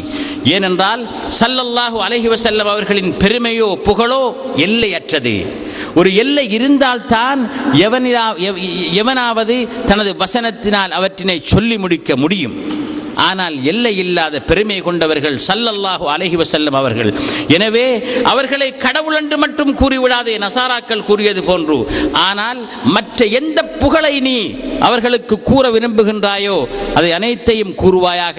அவர்கள் அவை அனைத்தையும் விட உயர்ந்தவர்கள் என்பதுதான் இமாம் பூசரி ரஹ்மத்துல்லாஹி அலைஹி அவர்கள் கூறுகின்ற இந்த பாடலின் கருத்து. ஸல்லல்லாஹு அலைஹி வஸல்லம் அவர்களின் மீது எவ்வளவு தூரம் மஹப்பத்து வைத்திருக்கின்றார்கள், ஸல்லல்லாஹு அலைஹி வஸல்லம் அவர்களின் சுன்னத்தை எவ்வளவு தூரம் உயர்த்தி இருக்கிறார்கள். இவ்வளவு நல்லவராக உலகம் போற்றுகின்ற பெரியவராக வாழ்ந்தும் கூட உங்களது சுன்னத்தை பூரணமாக நான் பின்பற்றவில்லையே என்று கவலையுடன் பாடுகின்றார்களே, அவர்களை இன்றைய தௌஹீதுவாதிகள் காஃபிர்கள் என்று கூறுகின்றார்கள்.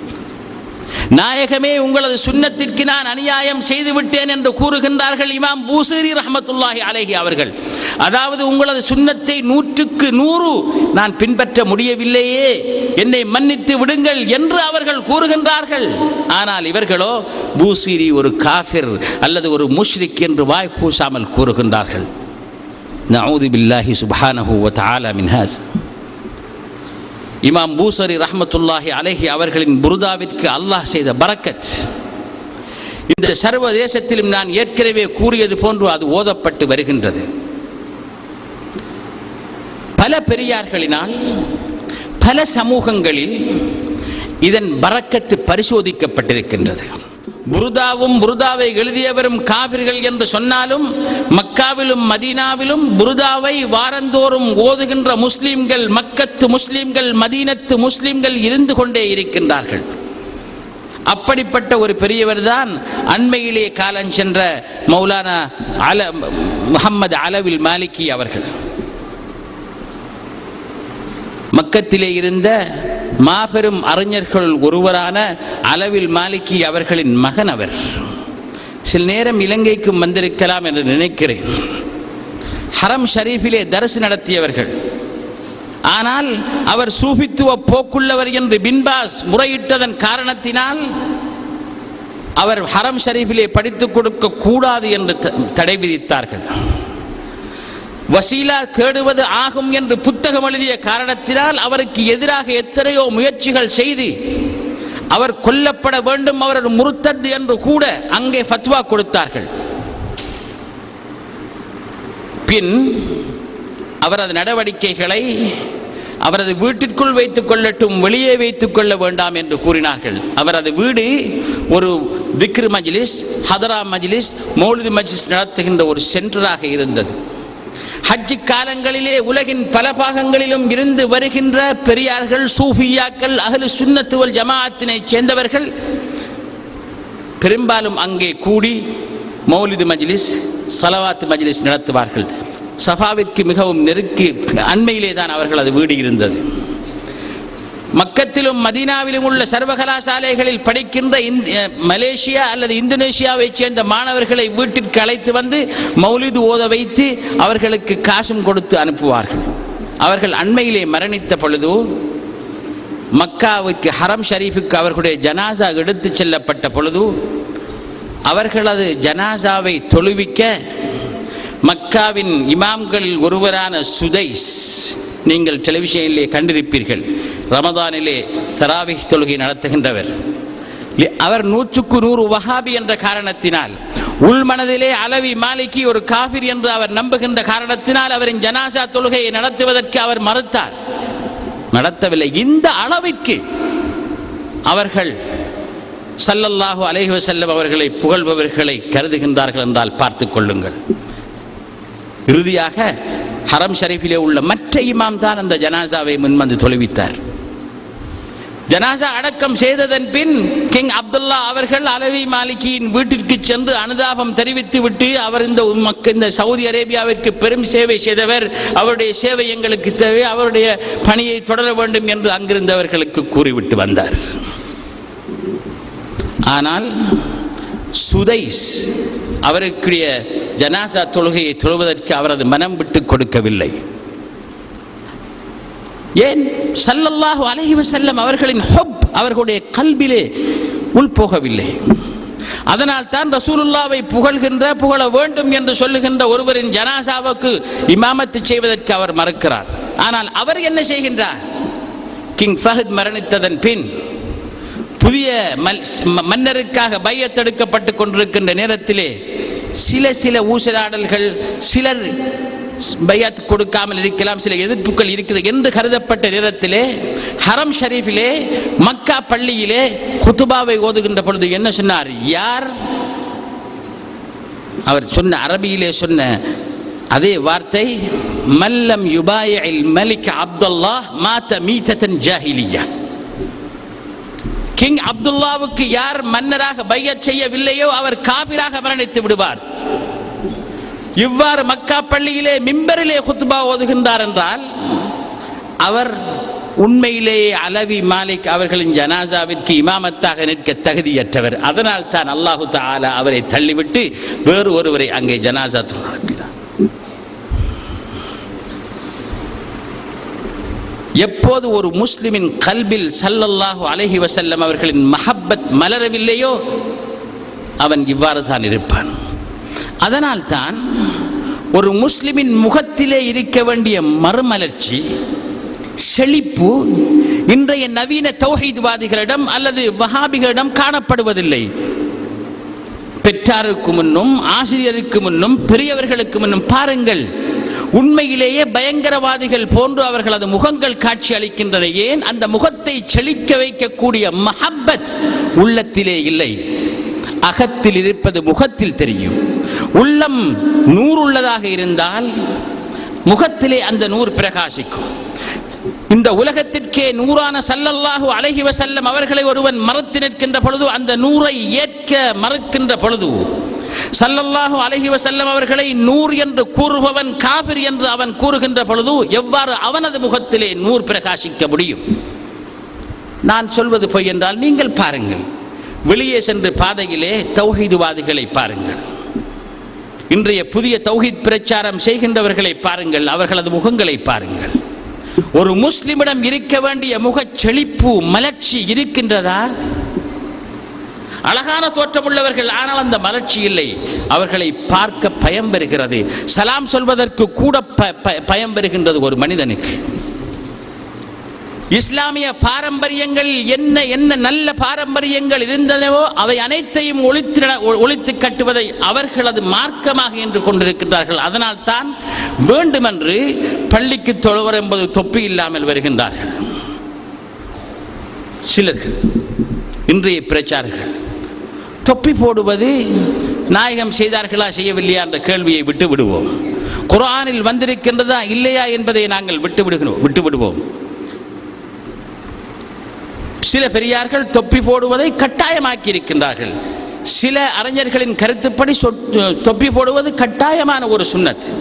எப்படியோ அது முஸ்லிம்களின் ஒரு நல்ல பாரம்பரியமாக இருந்து முஸ்லிம்களின் ஐடென்டிட்டியாக அது வந்திருக்கின்ற நேரத்திலே இருப்பவர்களுக்கெல்லாம் மாறாக நடப்பதன் மூலம்தான் நமக்கு ஒரு ஐடென்டிட்டியை ஏற்படுத்திக் கொள்ளலாம் என்ற காரணத்திற்காக மட்டும் இன்று தொப்பி இல்லாமல் அணியணியாக அவர்கள் பள்ளிக்குள்ளே வருகின்றார்கள். தொப்பி போடாவிட்டால் தொழுகை கூடாது என்று நான் சொல்லவில்லை. ஆக்சிடென்டலி உங்களிடம் தொப்பி இல்லை என்றால் நீங்கள் வரலாம், தொழலாம், வேண்டுமென்றும் கூட. ஆனால் இது நோக்கம். இன்னமல்ல அமாலு பின்னியாத். இங்கே நோக்கம் என்ன? மற்றவர்களை விட வேறுபட வேண்டும். இவ்வாறு சமூகத்தை விட்டும் ஒதுங்குபவர்களை ரசூலுல்லாஹி ஸல்லல்லாஹு அலைஹி வஸல்லம் அவர்கள் சபித்திருக்கின்றார்கள். உண்மையான ஒரு குஃப்ர், உண்மையான ஒரு தலாலத்து அந்த சமூகத்திலே இருந்தால், அந்த சமூகத்தை நமக்கு திருத்த முடியாவிட்டால், அப்போது ஒருவன் தனது சமூகத்தை விட்டு போகலாம். ஸல்லல்லாஹு அலைஹி வஸல்லம் அவர்கள் மக்காவை விட்டு மதீனாவிற்கு சென்றார்கள். சஹாபாக்கள் மக்காவிலே இருந்து ஹபஷாவுக்கு சென்றார்கள்.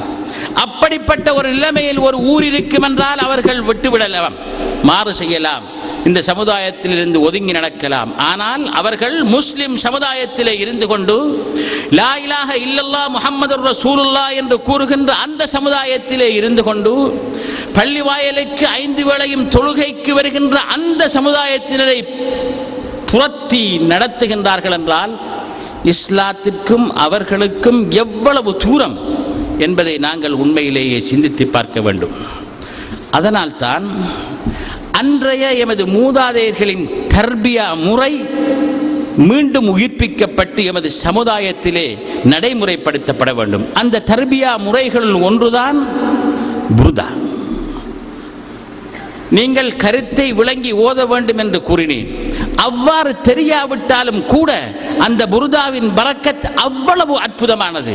நீங்கள் கருத்து தெரியாமல் ஓதினால் கூட அதில் சொல்லப்படுகின்ற ஸலவாத்துகளின் காரணத்தினால் அது எங்களது உயிருடன் பின்னி பிணைந்து எங்களது உள்ளத்தை ஒளியூட்டுகின்றது.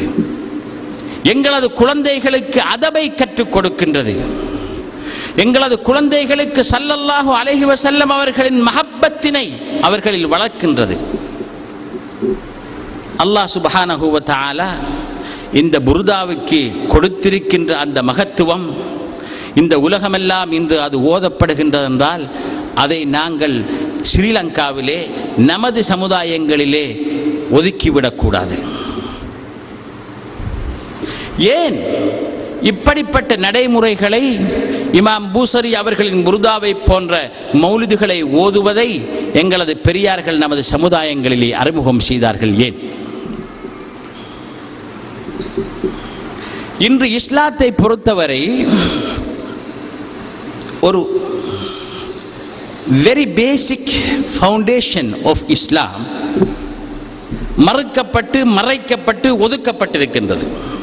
இன்றைய இஸ்லாத்திலே, இன்றைய இஸ்லாமிய பிரச்சாரத்திலே அதுதான் the love of Prophet sallallahu alaihi wasallam.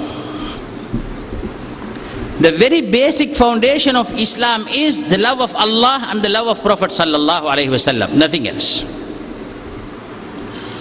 அது இல்லாமல் ஒரு மனிதன் உண்மையான முஸ்லிமாக ஒரு பொழுதும் இருக்க முடியாது என்ற காரணத்தினால் தான் குர்ஆனிலே அல்லாஹ் சுப்ஹானஹு வ தஆலா குல், நபியே நீங்கள் சொல்வீர்களாக, இன் குன்தும் துஹிப்பூனல்லாஹ ஃபத்தபிஊனி, நீங்கள் என்னை பின்பற்றுங்கள். எப்போது? உண்மையிலேயே நீங்கள் அல்லாஹ்வை நேசிப்பவர்களாக இருந்தால். இல்லை என்றால் உங்களது பின்பற்றல் தேவையில்லை. இதிலிருந்து எங்களுக்கு விளங்குகிறது, லவ் ஆஃப் அல்லாஹ் சுப்ஹானஹு வ தஆலா is the very foundation of Islam. இன் குந்தும் துஹிப்பூன அல்லாஹ், அல்லாஹ்வை நீங்கள் உண்மையிலேயே நேசிப்பவர்களாக இருந்தால் ஃபத்தபிஊனி, என்னை பின்பற்றுங்கள். யுஹிப்புக்குமுல்லாஹ், அப்போது உங்களை அல்லாஹ் நேசிப்பான். வயக்ஃபிர் லக்கும் துனூபக்கும், உங்களது பாவங்களை உங்களுக்கு மன்னிப்பான். ஸல்லல்லாஹு அலைஹி வஸல்லம் அவர்கள் என்ன சொன்னார்கள்? லா யுமினு அஹதுக்கும் ஹத்தா அகூன அஹப்ப இலைஹி மின் வாலிதிஹி வ வலதிஹி வன் நாஸி அஜ்மஈன். உங்களில் ஒருவன் அவனது பெற்றோர் இந்த உலகத்திலே உள்ள சகல மனிதர்களையும் விட என்னை நேசிக்கவில்லை என்றால் உண்மையிலேயே அவன் முஃமின் அல்ல. ஸல்லல்லாஹு அலைஹி வஸல்லம் அவர்கள் கூறினார்கள். அதனால் தான் சொன்னேன், the love of sallallahu alaihi wasallam and the love of Allah subhanahu wa ta'ala is the very basic of Islamic life. அது இல்லை என்றால் நீங்கள் எது செய்தாலும் அதில் உயிர் இல்லை.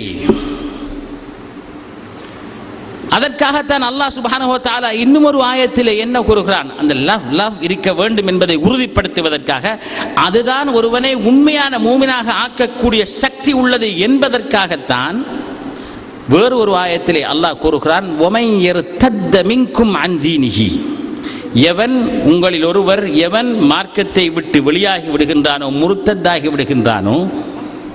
நீங்கள் எதை எதிர்பார்க்கின்றீர்கள்? இப்படிப்பட்ட ஒரு வசனம் வருகின்றதனால் இதை நாம் கம்ப்ளீட் பண்ண வேண்டும் என்றால் எவ்வாறு கம்ப்ளீட் பண்ணுவோம்? உங்களில் யாராவது மதம் மாறினால் அவருக்கு இன்னது செய்வேன் அல்லது அது செய்வேன், பனிஷ் பண்ணுவேன் என்றுதான் நாங்கள் எதிர்பார்க்கின்றோம்.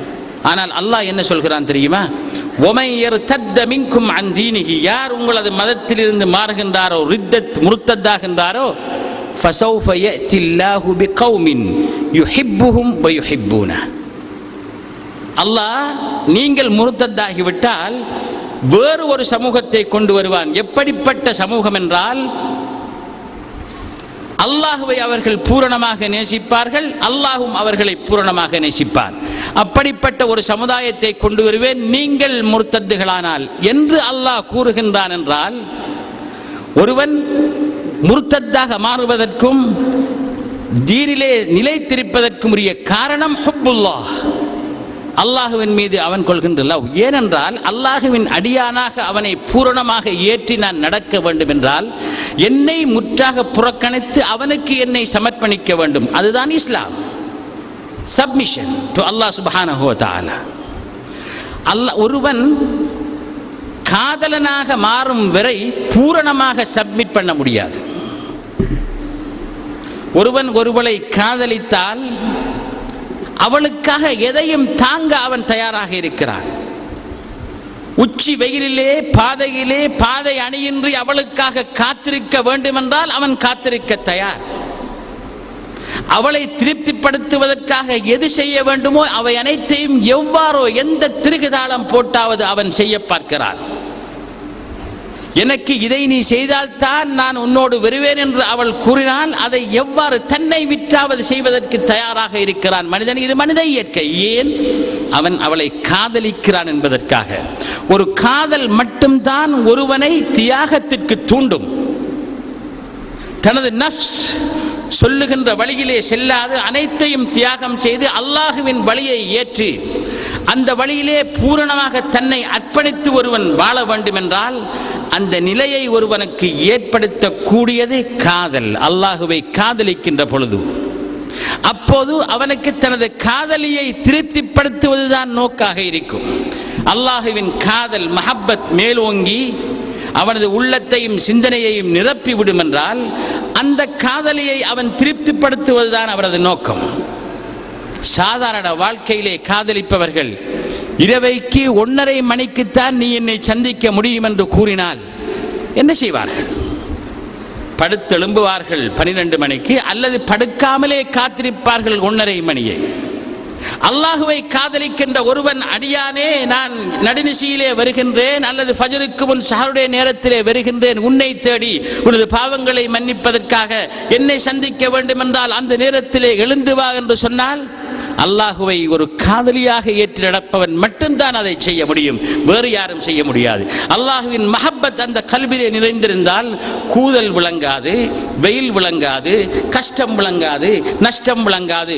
உண்மையிலே அல்லாஹுவுக்கு ஒருவன் தன்னை சமர்ப்பணிப்பான். இதனால் தான் தரீக்காக்களிலே ஷாதுலியா தரீக்கா உதாரணமாக அதன் ஃபவுண்டேஷன்களிலே 4 ஃபவுண்டேஷன்ஸ், அதில் ஒன்று மஹப்பத். இமாம் ஷாதுலி ரஹ்மத்துல்லாஹி அலைஹி அவர்கள் போதித்ததன் பாரு இஹ்லாஸ், தவக்குல், தௌபா, மஹப்பா, காதல். இதுதான் தரீக். இமாம் ஷாதுலி ரஹ்மத்துல்லாஹி அலைஹி அவர்கள் கூறுகிறார், நீ அல்லாஹுவை அடைய வேண்டுமா, அவனை நேசி, ஸல்லல்லாஹு அலைஹி வஸல்லம் அவர்களை நேசி, இதற்கு வழியாக அவர்களின் வழிநடந்த பெரியார்களை நேசி. பெரியார்களை நேசித்தல், ஸல்லல்லாஹு அலைஹி வஸல்லம் அவர்களை நேசித்தல், அல்லாஹுவை நேசித்தல். இது எவனிடம் இல்லையோ அவனுக்கு தரீக்கிலே இடமில்லை. இது இமாம் ஷாதுலி ரஹ்மத்துல்லாஹி அலைஹி அவர்கள் கூறியது. ஏனென்றால் அந்த மஹப்பத்திற்கு மட்டும்தான் ஒருவனை தியாகம் செய்ய, 100க்கு 100 தியாகம் செய்யக்கூடியவனாக ஆக்கக்கூடிய தன்மை இருக்கின்றது. நாங்கள் அடியார்கள் என்றால் பூரணமான பணிவுடன் நாங்கள் அல்லாஹுவிடம் செல்ல வேண்டும். பெருமை அடிக்க முடியாது. நாங்கள் பெருமை அடிப்பதற்கு எங்களிடம் எதுவுமே இல்லை. எங்களை படைத்தவன் அவன், எங்களுக்கு நாங்கள் அனுபவிக்கும் சகலதையும் தந்தவன் அவன். அதனால் நாங்கள் பெருமை அடிக்க முடியாது. பூரணமாக கீழ்ப்பட்டு நாங்கள் உனது அடியான் என்று விண்ணப்பித்துத்தான் நாங்கள் அல்லாஹுவை சேர்ந்தடைய முடியும். அபு யஸீத் அல் பிஸ்தாமி ரஹ்மத்துல்லாஹி அலைஹி அவர்கள் சொன்னார்கள், அல்லாஹுவிடம் கேட்டேன், உன்னை அடைவதற்கு வழி என்ன? அல்லாஹ் சொன்னான், அவர்கள் சொல்கின்றார்கள், என்னிடம் இல்லாதவற்றின் மூலம்தான் என்னை உனக்கு அடைய முடியும். அபு யஸீத் அல் பிஸ்தாமி அவர்கள் சொன்னார்கள், ஹிஜ்ரி 3ஆம் நூற்றாண்டிலே 234 மரணித்த மாபெரும் பெரியார் பாயஸீத் அல் பிஸ்தாமி அவர்கள் சொன்னார்கள், நாயனே, நானும் இந்த உலகமும் பிரபஞ்சமும் நீ அல்லாத சகலதும் உனக்கே உரியது. அப்படி இருக்கும் பொழுது உன்னிடம் இல்லாத ஒன்றை நான் எங்கு காண முடியும்?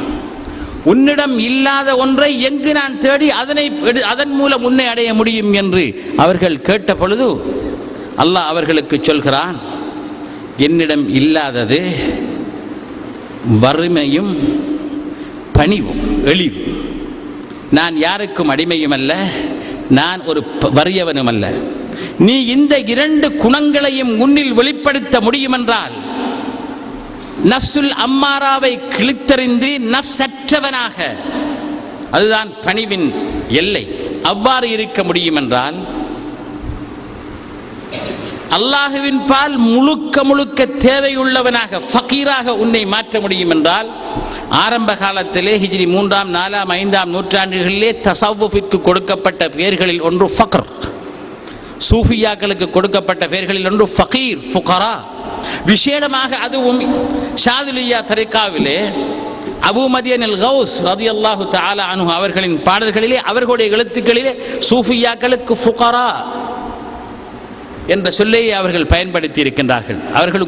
அவர்கள் தரீக்காவின் முக்கியத்துவத்தை பற்றி, தரீக்கா என்றால் என்ன என்பதை பற்றி சில 21 பைத்துகளிலே படித்திருக்கின்றார்கள். அதன் 1வது பைத்திலே அவர்கள் ஃபுகரா என்ற சொல்லைத்தான் பயன்படுத்துகின்றார்கள். மா லzzத்துல் ஐஷி இல்லா சுஹ்பத்துல் ஃபுகரா ஹுமுஸ் ஸலாத்தீனு வஸ்ஸாதாத்து வல் உமரா. அபு மதியன் அல் கௌஸ் ஷாதுலியா தரீக்காவிலே இருப்பவர்களுக்கு தெரியும் அவர் யார் என்று. அந்த மாபெரும் மகான் என்ன சொல்கின்றார்? வாழ்க்கையின் இன்பமே இந்த ஃபுகராக்களுடன் இருப்பதிலே தான் இருக்கின்றது, சூஃபியாக்களுடன் இருப்பதினில்லை. ஃபுகரா என்பது சூஃபியாக்களுக்கு கொடுக்கப்பட்ட ஒரு கலை சொல். ஏனென்றால் அவர்கள் அல்லாஹ் குர்ஆனிலே கூறியது போன்று, யா அய்யுஹன் நாசு அன்துமுல் ஃபுகராஉ இலல்லாஹ், மனிதர்களே நீங்கள் ஃபுகராக்கள், இலல்லாஹ் அல்லாஹ்வின் பால். அதாவது நாங்கள் எப்பொழுதும் அல்லாஹுவின் பால் தேவையானவர்கள், அவனன்றி நாங்கள் இல்லை என்ற உணர்வுடன் வாழக்கூடியவன் தான் உண்மையான முஸ்லிம், அவன்தான் ஃபகீர்.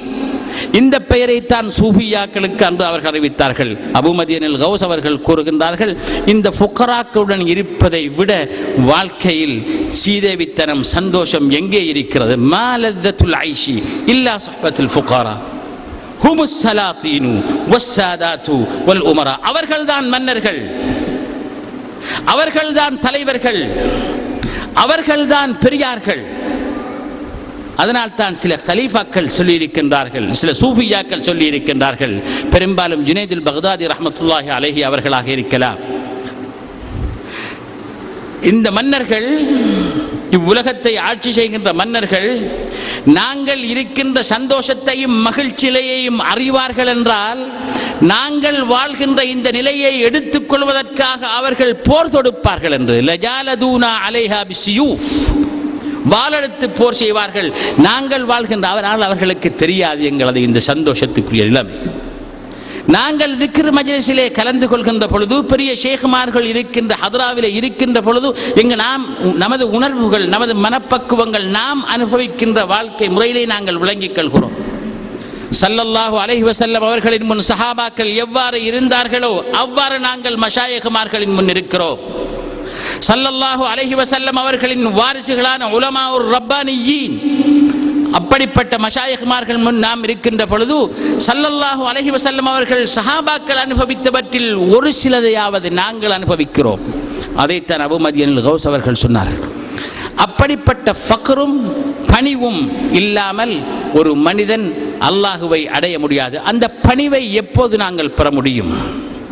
ஒரு காதல் தான் ஒரு காதலனை காதலிக்கு முற்றும் முழுதும் பணிவுள்ளவனாக ஆக்க முடியும். அதனால் தான் இப்னு தைமியா கூட குர்ஆன் வசனமாகிய வமா ஹலக்துல் ஜின்ன வல் இன்ஸ இல்லா லியஅ்புதூன், மனிதனையும் ஜின்னையும் என்னை வணங்குவதற்காகவே படைத்தேன், இல்லா லியஅ்புதூன் என்ற வசனத்திற்கு தெளிவு கூற வந்த பொழுது, ஷர்ஹ் செய்ய வந்த பொழுது, தஃப்சீர் செய்ய வந்த பொழுது என்ன கூறினார் என்றால், என்னை வணங்குவதற்காகவே அன்றி என்றால் என்னை நேசிப்பதற்காகவே அன்றி.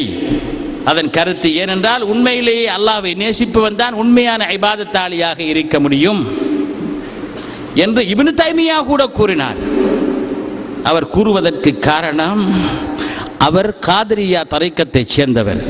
இன்றைய தௌஹீதிவாதிகள் அதை மறைக்க முற்பட்டாலும், ஆனால் ஹம்பலி மத்ஹபின் சில தீவிர கருத்துக்களை கொண்டிருந்த காரணத்தினால், அகீதாவிலே சில தீவிர கருத்துக்களை, குஃப்ரியத்துடைய சில கருத்துக்களை கொண்டிருந்த காரணத்தினால் அவர் ஒதுக்கப்பட்டாரே அன்றி தனிப்பட்ட முறையிலே அவர் காதிரியா தரீக்காவை சேர்ந்தவராக இருந்தால். அதனால் தான் சூஃபியாக்களில் எல்லாம் மிகவும் எக்ஸ்ட்ரீம் ஆன வார்த்தைகளை பேசியவர் முஹையீத்தீன் அப்துல் காதிர் ஜீலானி அவர்கள். சாதாரணமாக அவர்களுடைய பின்னணியிலே அதை விளங்காவிட்டால் இது குஃப்ரு என்று கூறக்கூடிய அளவிற்குரிய சில வார்த்தைகளை பேசியவர் முஹையீத்தீன் அப்துல் காதிர் ஜீலானி ரஹ்மத்துல்லாஹி அலைஹி அவர்கள். அப்படி இருந்தும் கூட இப்னு தைமியா அவர்கள் முஹையீத்தீன் அப்துல் காதிர் ஜீலானி அவர்களை பற்றி கூறுகின்ற பொழுதெல்லாம் அவரது புத்தகத்திலே கத்தஸல்லாஹு சிர்ரஹு என்றே எழுதி கொண்டு செல்கின்றார். அது அவர் ஹம்பலி மத்ஹபை சார்ந்தவர் என்பதற்காகவா, அல்லது அவர் தனது தரீக்காவின் ஷேக் என்பதற்காகவா தெரியாது. ஆனால் இப்னு தைமியா தஸவுஃபை பற்றி எழுதிய எழுத்துக்கள் மிகவும் சிறந்தவை. சூஃபியாக்களை போலவே தஸவுஃபை பற்றி எழுதியிருக்கின்றார்கள் 2 வால்யூம்களிலே. அவர் என்ன சொன்னார்? வமா ஹலக்துல் ஜின்ன வல் இன்ஸ இல்லா லியஅ்புதூன் என்றால் அதன் கருத்து, இல்லா லியஅ்புதூன் என்றால் என்னை வணங்குவதற்காகவே அன்றி, நாங்கள் வணங்குவதற்காகவே என்றால் அதன் கருத்து என்னை நேசிப்பதற்காகவே.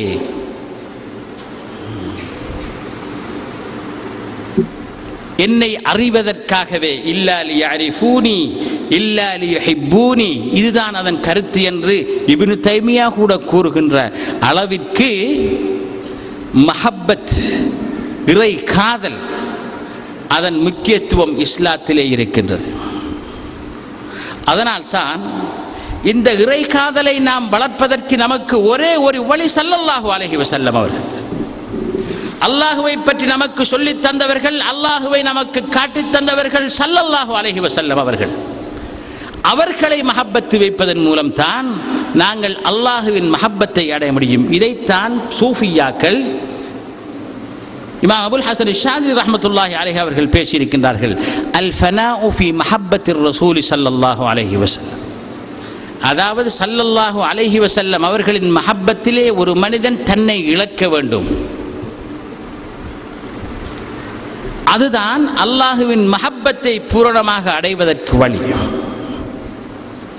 ஆனால் இன்று ஸல்லல்லாஹு அலைஹி வஸல்லம் அவர்களை எங்களுக்கு எவ்வாறு தெரியும்? அன்னாரை பின்பற்றி அந்த வழியிலே வாழ்ந்து அந்த உயரிய ஸ்தானத்தைக்கு சென்ற பெரியார்கள் மூலம் அவர்களைத்தான் நாங்கள் அவுலியாக்கள் என்று கூறுகிறோம், மகான்கள் என்று கூறுகிறோம். அப்படி என்றால் ஸல்லல்லாஹு அலைஹி வஸல்லம் அவர்களை அடைவதற்கு எங்களுக்கு இருக்கின்ற வழி இந்த அவுலியாக்கள். அவர்கள்தான் ஸல்லல்லாஹு அலைஹி வஸல்லம் அவர்களை எங்களுக்கு காட்டித் தருகின்றார்கள். அவர்களின் மூலம் நாங்கள் ஸல்லல்லாஹு அலைஹி வஸல்லம் அவர்களை அடைகிறோம், அதன் மூலம் அல்லாஹுவை அடைகிறோம். ஸல்லல்லாஹு அலைஹி வஸல்லம் அவர்கள் கூறினார்கள், خيار عباد الله الذين اذا رؤوا ذكر الله. அல்லாஹுவின் சிறந்த அடியார்கள் யார் தெரியுமா? அவர்களை கண்டால் அல்லாஹுவின் ஞாபகம் உடனே வரும். உலமாக்கள் இருக்கின்றார்கள், சூஃபியாக்கள் இருக்கின்றார்கள், அவுலியாக்கள் இருக்கின்றார்கள், தத்துவ ஞானிகள் இருக்கின்றார்கள், பெரியார்கள் இருக்கின்றார்கள். நீங்கள் சென்று அவர்களது மஜ்லிஸிலே இருங்கள். யாரது மஜ்லிஸில் நீங்கள் இருக்கும் பொழுது அல்லாஹுவின் ஞாபகம் உங்களை ஆட்கொள்கின்றது என்பதை பாருங்கள். This is a criteria given by ஸல்லல்லாஹு அலைஹி வஸல்லம். அப்போது உங்களுக்கு தெரியும் அல்லாஹுவின் நல்லடியார்கள் யார் என்பது. அதனால்தான் பெரியார்கள் வருகின்ற பொழுது அவர்களை தரிசிப்பதற்காக, சந்திப்பதற்காக, சலாம் சொல்வதற்காக நாங்கள் ஓடுகிறோம். எங்களது குழந்தைகள் அவர்களின் கைகளை தொட்டு முத்தமிட வேண்டும் என்று நாங்கள் விரும்புகிறோம். ஏன்? பெரியார்கள் ஸல்லல்லாஹு அலைஹி வஸல்லம் அவர்களின் வழிவந்தவர்கள், ஸல்லல்லாஹு அலைஹி வஸல்லம் அவர்களை எங்களுக்கு காட்டுபவர்கள், அதன் மூலம் அல்லாஹ்விடம் எங்களை எடுத்துச் செல்பவர்கள். அதனால்தான் பெரியார்களின் நினைவுகளை வளர்ப்பதும் ஸல்லல்லாஹு அலைஹி வஸல்லம் அவர்களின் நினைவை எம் மத்தியிலே வளர்ப்பதும் உண்மையை நாடுகின்ற, அல்லாஹுவை நாடுகின்ற முஸ்லிம் சமுதாயத்தின் கடமையாக இருந்து கொண்டிருக்கின்றது. அதனால்தான் மௌலிது மஜ்லிஸுகள், புருதா மஜ்லிஸுகள் இன்றைய உலகத்திலே மிகவும் தேவையான மஜ்லிஸுகளாக இருந்து கொண்டிருக்கின்றன. அல்லாஹுவினதும் ரசூலினதும் மஹப்பத் குறைந்து வருகின்ற இந்த காலத்திலே அந்த மஹப்பத்தை இந்த மௌலிது மஜ்லிஸ்களினாலும் புருதா மஜ்லிஸ்களினாலும் நாம் மீட்டெடுக்க முடியும் என்றால் இப்படிப்பட்ட மஜ்லிஸ்கள் சுன்னத்தான வணக்கங்கள் அல்ல, வாஜிபான வணக்கங்களாக மாறுகின்றன. காலத்தின் தேவையை உணர்ந்து நாங்கள் எங்களது சொந்த அனுபவத்திலே பார்க்கிறோம். அன்று எமது சிறார்களும் குழந்தைகளும் மௌலிது மஜ்லிஸ்கள், புகாரி மஜ்லிஸ்கள், புருதா மஜ்லிஸ்கள் என்று இப்படிப்பட்ட மஜ்லிஸ்களுக்கு சென்று வந்திருந்த நேரத்திலே எமது சமுதாயத்திலே ஒழுக்கம் எவ்வாறு இருந்தது, மறுமலர்ச்சி எவ்வாறு இருந்தது. ஆனால் இன்று அவைகள் அல்லாத காரணத்திலே அந்த பயிற்சி, இந்த பயிற்சி என்றெல்லாம் அங்குமெங்கும் அலைந்து திரிகிறார்கள் நமது குழந்தைகள். ஆனால் ஆத்மீக ரீதியிலே, ஒழுக்க ரீதியிலே அவர்களிடம் ஏதாவது முன்னேற்றம் காணப்படுகின்றதா? இஸ்லாம் என்பது அறிவல்ல, இஸ்லாம் என்பது உணர்வும் வாழ்வும். இஸ்லாம் என்பது ஒருவனின் நடைமுறை. இஸ்லாம் என்பது ஒருவனது ஆத்மீக முன்னேற்றம். அதன் வெளிப்பாடாக உலகத்திலே அவன் நல்ல மனிதனாக வாழ்வது. இதை நாங்கள் ஏற்படுத்த முடியும் only by invoking Allah's blessings. அல்லாஹ்வுடைய ரஹ்மத்தை நாங்கள் பெறுவதன் மூலம். குர்ஆனிலும் ஹதீஸிலும், புகாரிலே எத்தனையோ ஹதீஸுகள் திக்ர் மஜ்லிஸ்கள் பற்றி, மலக்குமார்கள் எவ்வாறு புகழுடன் அல்லாஹ்விடம் சென்று இந்த திக்ர் மஜ்லிஸ்களை பற்றி கூறுகின்றார்கள். அப்பொழுது அல்லாஹ் அந்த மலக்குகளிடம் கேட்கிறான், அவர்கள் யாரை திக்ர் செய்கிறார்கள், யாரிடம் கேட்கிறார்கள்? உன்னைத்தான் திக்ர் செய்கின்றார்கள். என்னை கண்டார்களா? இல்லை. அவர்கள் எதை தேடுகின்றார்கள்? சுவர்க்கத்தை. சுவர்க்கத்தை கண்டார்களா? இல்லை. மலக்குகளே, நீங்கள் சாட்சி. அந்த திக்ர் மஜ்லிஸிலே இருக்கின்ற அனைவருக்கும் நான் பிழை பொறுத்து விட்டேன். அப்பொழுது அந்த மலக்குகள் அல்லாஹ்விடம் சொல்கின்றார்கள், நாயனே, சிலர் இருக்கிறார்கள் திக்ர் செய்யவில்லை, சும்மா திக்ர் செய்கின்றவர்களோடு வந்து அவர்களும் சும்மா கலந்து கொண்டார்கள். அப்போது அல்லாஹ் சொல்கிறான், அவர்களுக்கும் நான் பிழை பொறுத்து விட்டேன். ஏனென்றால் இந்த திக்ர் செய்கின்ற கூட்டம் எவ்வாறானவர்கள் என்றால், யார் யாரெல்லாம் அவர்களோடு கலந்திருக்கின்றார்களோ அவர்களும் கூட சீதேவிகளாக மாறுகின்றார்கள் என்று அல்லாஹ் சொல்கிறார் என்று புகாரி ஷரீஃபிலே ஸல்லல்லாஹு அலைஹி வஸல்லம் அவர்களின் ஹதீஸ் குத்ஸி பதியப்பட்டிருக்கின்றது. அல்லாஹ்வுடைய ரஹ்மத் அங்கே இறங்குகின்றது. அல்லாஹ் எப்போது திக்ர் செய்யப்படுகின்றானோ, தொழுகையிலே, சலவாத்திலே, திக்ர்களிலே, ஹத்ரா மஜ்லிஸ்களிலே எப்போதெல்லாம் அல்லாஹ் திக்ர் செய்யப்படுகின்றானோ அங்கெல்லாம் அல்லாஹ் இருக்கிறான், அவனது ரஹ்மத் இருக்கிறது. அப்போது நாங்கள் அல்லாஹுவின் ரஹ்மத்திற்கு ஆளாகின்றோம், அல்லாஹுவின் நூறினால் கவரப்படுகின்றோம். அதன் மூலம் நாங்கள் பாதுகாக்கப்படுகின்றோம். எங்களது சொல்லும் செயலும் நல்லவையாக மாறுகின்றன. கொஞ்சம் கொஞ்சமாக நாங்கள் தொடர்ந்து திக்ர் செய்கின்ற பொழுது, இந்த மஜ்லிஸ்களிலே இருந்து வருகின்ற பொழுது அல்லாஹ்வின் ரஹ்மத்து கொஞ்சம் கொஞ்சமாக நாங்கள் ஏற்றி நாங்கள் பூரணமாக அல்லாஹ்வின் ரஹ்மத்திற்கு உள்ளானவர்களாக மாறுகின்றோம். அல்லாஹுவின் நூறால் ஆளப்பட்டவர்களாக நாங்கள் மாறுகிறோம். அதனால் நல்லவர்களாக நாங்கள் மாறுவோம். எமது ஆத்மீக முன்னேற்றத்தை நாங்கள் காணுவோம். இதுதான் சலவாத்தின் விளைவு. இதுதான் இப்படிப்பட்ட மஜ்லிஸ்களின் பெருபேறு. இதுதான் நாம் கூடியிருக்கின்ற இந்த மஜ்லிஸ்களின் மகிமை. இதை இன்றைய இஸ்லாமிய சமுதாயத்தின் தேவை என்பதை யாரும் மறுக்க முடியுமா? பெரியார்களே, சகோதரர்களே, முடிச்சிட்டா பாட்டுவா? ஓகே. பெரியார்களே, சகோதரர்களே, ஸல்லல்லாஹு அலைஹி வஸல்லம் அவர்கள் இஸ்லாத்தை நமக்கு கொண்டு வந்து போதித்த பொழுது அந்த இஸ்லாத்தை முக்கிய 3 பிரிவுகளாக வகுத்து காட்டினார்கள். ஈமான், இஸ்லாம், இஹ்சான். ஈமான் என்றால் என்ன என்று ஜிப்ரீல் கேட்டார். ஸல்லல்லாஹு அலைஹி வஸல்லம் அவர்கள் பதில் சொன்னார்கள், எங்கள் அனைவருக்கும் தெரியும் அது என்ன என்று. இஸ்லாம் என்றால் என்ன என்று கேட்டார். அதற்கும் பதில் சொல்லப்பட்டது, எங்கள் அனைவருக்கும் தெரியும். 6 கடமைகள், 5 கடமைகள். பின்பு இஹ்சான் என்றால் என்ன என்று கேட்டார்.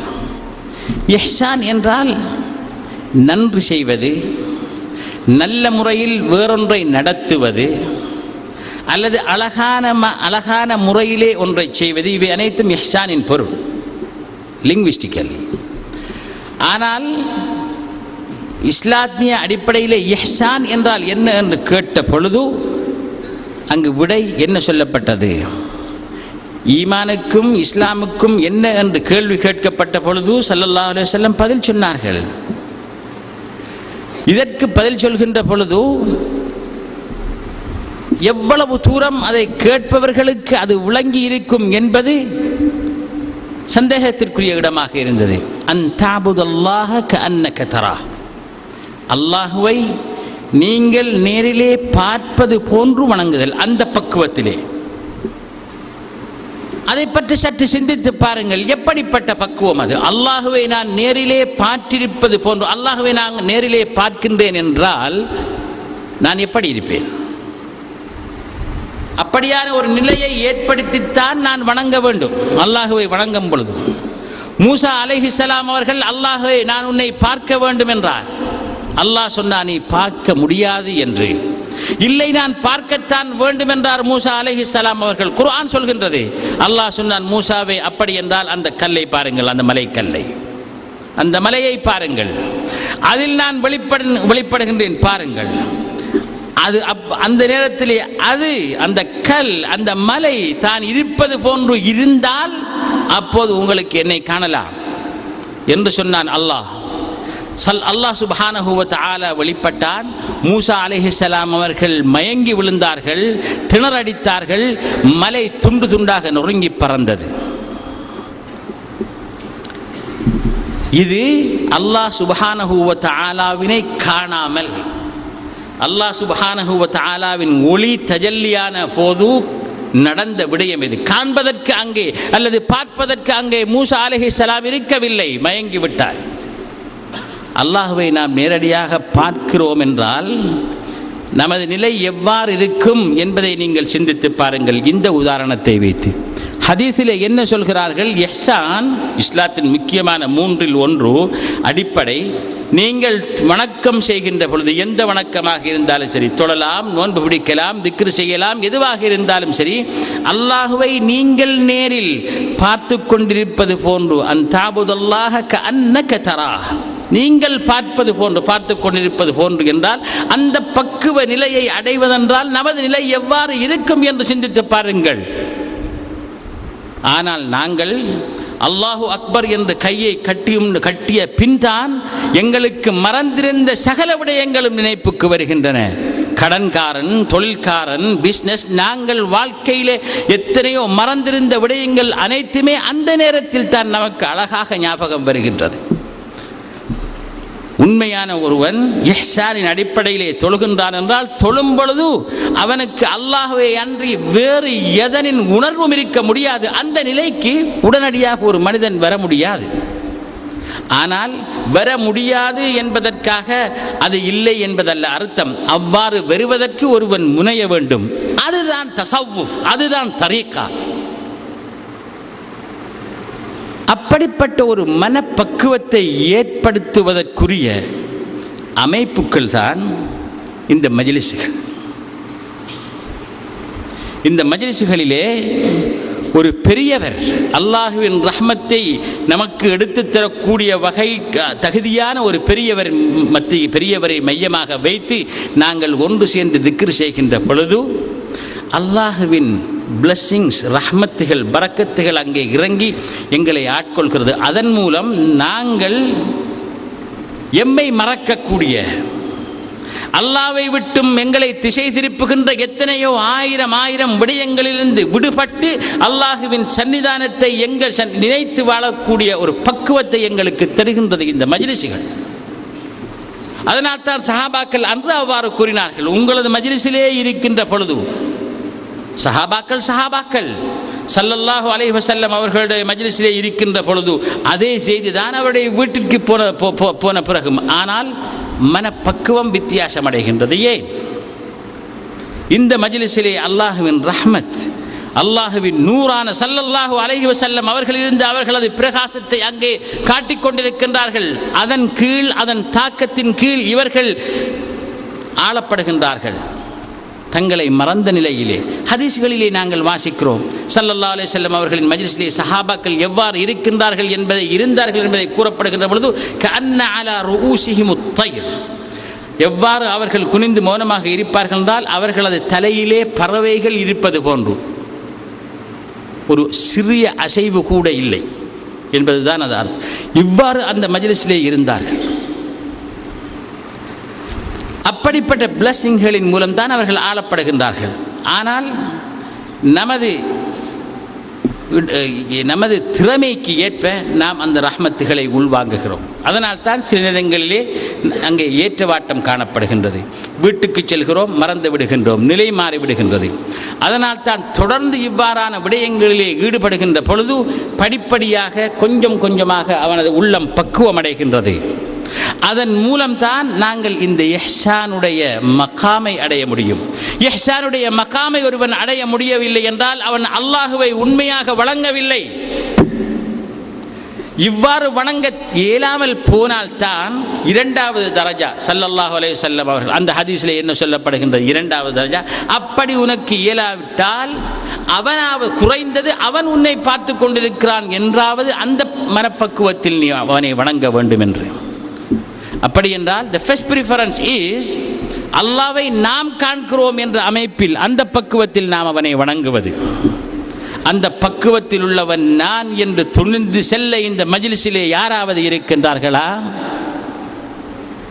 அதற்காக பாடுபடுவதற்காகத்தான் நாங்கள் ஷேகுமார்களின் பின்னாலும் தரீக்காக்களின் பின்னாலும் அலைந்து திரிகின்றோம். அந்த வழிகாட்டலை அல்லாஹுவின் நெருக்கம் பெற்ற அல்லாஹுவின் ரஹ்மத்தையும் பரக்கத்தையும் பெற்றுத்தர வல்லவை உள்ள அந்த பெரியார்களை நாங்கள் தேடி அலைகின்றோம். நாங்கள் உண்மையாக அன்னார்களை பின்பற்றுகின்ற பொழுது, அவர்கள் காட்டித் தருகின்ற வழியிலே செல்கின்ற பொழுது நாங்கள் அந்த நிலையை அடையலாம். அந்த நிலையைத்தான் சூஃபியாக்கள் ஃபனாவுடைய நிலை என்று கூறுகின்றார்கள். தன்னை ஒருவன் பூரணமாக இல்லாமல் செய்கின்ற நிலை. தன்னை ஒருவன் பூரணமாக இல்லாமல் செய்வதென்றால் தன்னை கொலை செய்து விடுவதல்ல, அது தற்கொலை அல்ல. தனது அந்நஃப்சுல் அம்மாராவிலிருந்து முற்றாக வெளியேறுவது. அல்லாஹுவின் நாட்டமும் அல்லாஹுவின் கட்டளைகளும் தான் அவனது சிந்தனையையும் உள்ளத்தையும் ஆட்கொண்டிருப்பது. அதனால் தான் பார்த்தால் அல்லாஹுவின் கண்களினால் பார்ப்பான், பேசினால் அல்லாஹுவின் வாயினால் பேசுவான், நடந்தால் அல்லாஹுவின் கால்களில் நடப்பான். அப்படி என்றால் இவனது கால் அல்லாஹுவின் காலாக மாறுவதோ அல்லது அல்லாஹுவுக்கு காலில் கை இருக்கின்றதோ என்பதல்ல அதன் அர்த்தம். அல்லாஹ் இவனை ஏற்று இவனை பூரணமாக அவனது ரஹமத்திற்குள் ஆக்கி இவனுக்கு கேட்பதையெல்லாம் கொடுக்கக்கூடிய ஒரு நிலைக்கு இவனை ஆக்கிவிடுகின்றான். அதனால்தான் நாங்கள் பெரியார்களிடம் உதவி தேடிச் செல்கிறோம். ஏன்? ஹதீஸ் புகாரியிலே பதியப்பட்ட அந்த ஹதீஸ் கூறுவது போன்று அவர்கள் பேசும் பொழுது அல்லாஹ் பேசுகிறார். அப்போது ஒரு பெரியார் உனது குழந்தைக்கு சுகம் கிடைக்கட்டும் என்று கூறினால் அல்லாஹ் கூறுகிறான், ஏன் சுகம் கிடைக்கக்கூடாது? புகாரி ஷரீஃபில் வருகின்ற இந்த ஹதீஸ் இதைத்தான் கூறுகின்றது.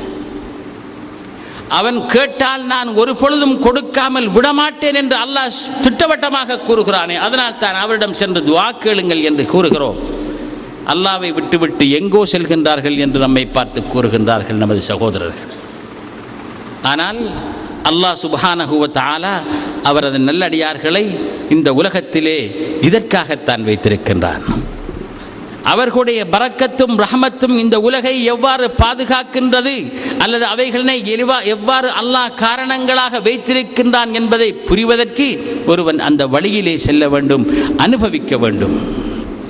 அதற்குரிய பக்குவத்தை பெறுவதற்காகத்தான் நாங்கள் இந்த மஜ்லிஸ்களில் கலந்து கொள்கிறோம், இவைகளில் நாங்கள் பங்கு கொள்கிறோம். இதன் மூலம் எங்களது சிறிய அடுத்த ஜெனரேஷனுக்கும் நாங்கள் நல்ல வழியை காட்டிக் கொடுக்கிறோம். இந்த வழியிலே வல்ல அல்லாஹ் சுப்ஹானஹு வ தஆலா எங்கள் அனைவரையும் நடாத்தி சென்று அவனது வெற்றி பெற்ற குர்புடையற்ற மக்களாக எங்களை ஆக்குவானாக. அவனை அறிந்து வணங்கி அவனிடம் குர்பு பெற்ற அவுலியாக்கள் பெரியார்கள் நாதாக்களின் வழியினிலே எங்களை நடக்கச் செய்வானாக. ஸல்லல்லாஹு அலைஹி வஸல்லம் அவர்களின் மகிமையையும் பெருமையையும் உணர்ந்து தெரிந்து அன்னாரை என்றும் நினைக்கக்கூடிய மக்களாக எங்களை ஆக்குவானாக. அல்லாஹுவின் திக்ரையும் ஸல்லல்லாஹு அலைஹி வஸல்லம் அவர்களின் ஸலவாத்தையும் எங்களது வாயினால் எப்போதும் வெளிவரச் செய்வானாக. எங்களது சிந்தனை எங்களது உள்ளங்கள் அனைத்தையும் அவனின் அருளினாலும் மஹப்பத்தினாலும் ஸல்லல்லாஹு அலைஹி வஸல்லம் அவர்களின் மஹப்பத்தினாலும் ஆட்கொள்ளச் செய்வானாக. பெரியார்களின் வழியிலே எங்களை நடத்துவானாக. எங்களிலே வழி தவறிச் சென்று கொண்டிருக்கும் சகோதரர்களுக்கு நேர்வழியை காட்டுவானாக. அல்லாஹுவின் நல்லடியார்களான அவுலியாக்களின் வழியிலே நாங்கள் நடந்து அவர்களின் பொருத்தத்தை பெற்று அதன் மூலம் ஸல்லல்லாஹு அலைஹி வஸல்லம் அவர்களின் பொருத்தத்தையும் அல்லாஹ் சுப்ஹானஹு வ தஆலாவின் பொருத்தத்தையும் பெற்ற மக்களாக எங்களை ஆக்குவானாக. ரப்பனா ஆத்தினா ஃபித் துன்யா ஹஸன وفي الآخرة حسنة وقنا عذاب النار. ربنا اغفر لنا وارحمنا ولوالدينا ولمشايخنا ولأساتذتنا رب ارحمهما كما ربياني صغيرا. وصل وسلم على حبيبك سيدنا محمد وعلى آله وأصحابه وأهل بيته وأتباعه أجمعين. سبحان ربك رب العزة عما يصفون وسلام على المرسلين والحمد لله رب العالمين.